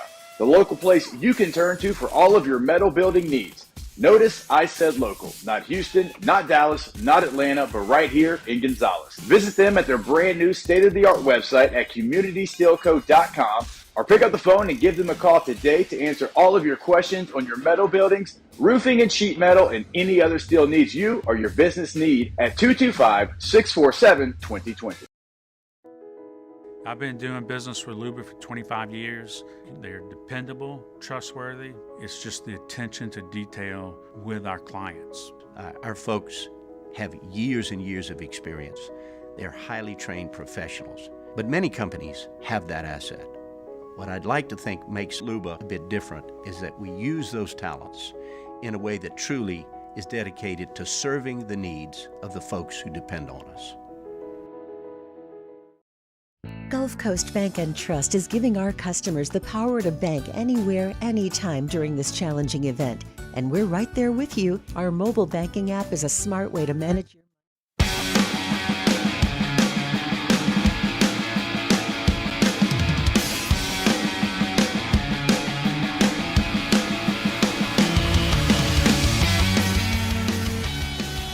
After further review with Matt Moscona. Down the stretch we come, final segment here on a Thursday edition of AFR. One thing left to do, find out what we're betting on tonight. Sharpen your pencils. He was 3-0 last night. It's time for Otter Locks. Otter Locks, presented by Lofton Staffing Services. At Lofton, we put people to work. Call us today at 924-0200 or go to lofton.jobs. So we turn to the one and only, the incomparable and of an incomprehensible, the Ottfather himself, James Ott. Otter, how are you? Well, you guys are a tough crowd, huh? What you mean? 3-0. That's a 4.7 with that parlay, big guy. Let's go. Come on now. Well, all right, we can talk units. That's fine. I just meant like the bets we placed. But yes, it was a phenomenal night last night. Phenomenal night. 4-0 on the teams. We flipped that little parlay on Georgia Tech. Who needs a half a point when you know it's going to fall 3? Anyway. We did not buy the half point. You did not advise as such, and it actually worked out against Notre Dame. And that was a mistake on my part. So and it worked out. It worked out better. Yeah, it worked out, but that was kind of one stuck in at the end. I mean, you watched that game last night. I mean, does that look like a normal setting for Washington and the Pels? Pels are playing great, and it's life or death with them, with the Wizards in them. I know. It's an unbelievable angle. I love the angle, for sure. All right, what we got tonight, man? Going down to the Crescent City Fogelman Arena on Ferret. This is a revenge spot. Tulane is very competitive in Dallas against SMU. Catches a couple of points at home, going to Wave. All right, Tulane +2. It's at 1.5. Buy it to 2. Yes. And then I cannot get the confirmation. It's too early to do the Jazz game. The NBA. I was trying to go against Golden State. I'm figuring after they lost that lead late, double-digit fourth quarter lead, that they might sit some guys before the break. But it's just not updating. You won't get that until 45 minutes to an hour before. But I do have a late one in college basketball. Washington State is in the tournament easily. They're one game behind Arizona in the Pac-12. The Pac-12 standings. They're doing really well, but this Cal team's tough, man. They play everybody tough. Mark Madison, the old Stanford forward, in Laker. It was how's that, a Stanford guy? Is coaching Cal right now, but they beat them in Berkeley, and I expect them to be competitive tonight as well. Get to 9, Matt. That line is just creeping up a little bit, which I like. So it was at 8.5 early. We'll gladly take the 9, even at lighter choose to DraftKings at -105. All right, Tulane +2, Cal +9. Those are your two for the night there from the Otter. Friday, baseball, 10 to noon over at Rufino's. Yeah, special time programming note. We'll start 10 a.m. to noon. to make room for the radio road broadcast over from what do they call it? That vehicle, Tiger One or something. Tiger One be over in Champions Plaza, man. It's gonna be a great day. All right, Otter, we appreciate it, man. Good luck tonight. Thank you. All right, good luck, man. Be well. We're brought to you by First South Farm Credit. Remember, if you're looking to buy land, do what Louisianians have done since 1916. Your first call is to First South Farm Credit. FirstSouthLand.com. If it's that recreational property, you want that hunting property, maybe you want that tract of land to build your dream home. First South Farm Credit should be your first call. Visit them at FirstSouthLand.com. That's FirstSouthLand.com. Muse, Paulie, I appreciate it. Y'all have a great night. See you tomorrow at 3. AFR. Oh, I screwed up. I'm supposed to do that right now. Oh, I totally messed that up. I'm sorry. This is where I'm supposed to do First South Farm Credit. I guess I'll do it again and tell you more about how awesome First South Farm Credit is. I'm so sorry. I screwed that up. First South Farm Credit. I'll tell you more. They're the best. They've been around since 1916. You want land? You call First South Farm Credit. Maybe you live in South Louisiana and you want that hunting property in Mississippi. First South Farm Credit can help. That's because they have 44 branches across 3 different states. So even if you live in Louisiana and you want to buy hunting property in Texas, or you're listening to us and you're a Tiger fan in Arkansas and you want to buy property in Mississippi, they can help you.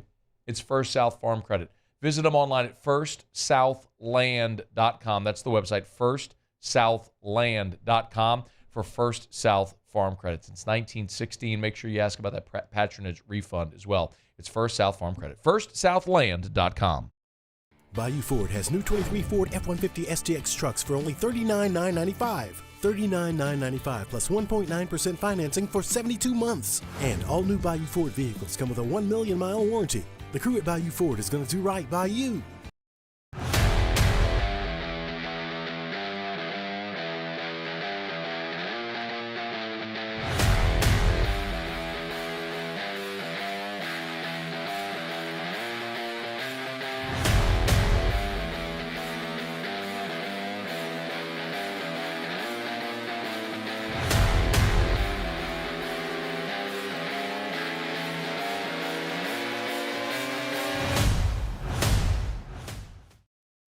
BRAC teamed up to reimagine your parks, and you imagined big. With your help, we went to work, creating 12 beautiful community parks across the parish. A family-sized water park, miles and miles of trails, and parks just for your dogs. There are more places to splash, to explore, to run wild, and even soar. You imagined, we delivered. Gold. BRAC, your #1 park system in the nation. Dylan Cruz here to tell you about Six Rings Baseball and Softball Camp. If you live on the North Shore and play ball, go to Six Rings Camps with former LSU assistant coach Dan Canaveri. His knowledge is second to none, and your child will improve and have fun doing it. Camps were held at Coquille Park and Six Rings Academy in Covington with 4 sessions over the summer. Full day and morning only sessions are available from ages 7 to 13. Go to sixringsbaseball.com or call 985-206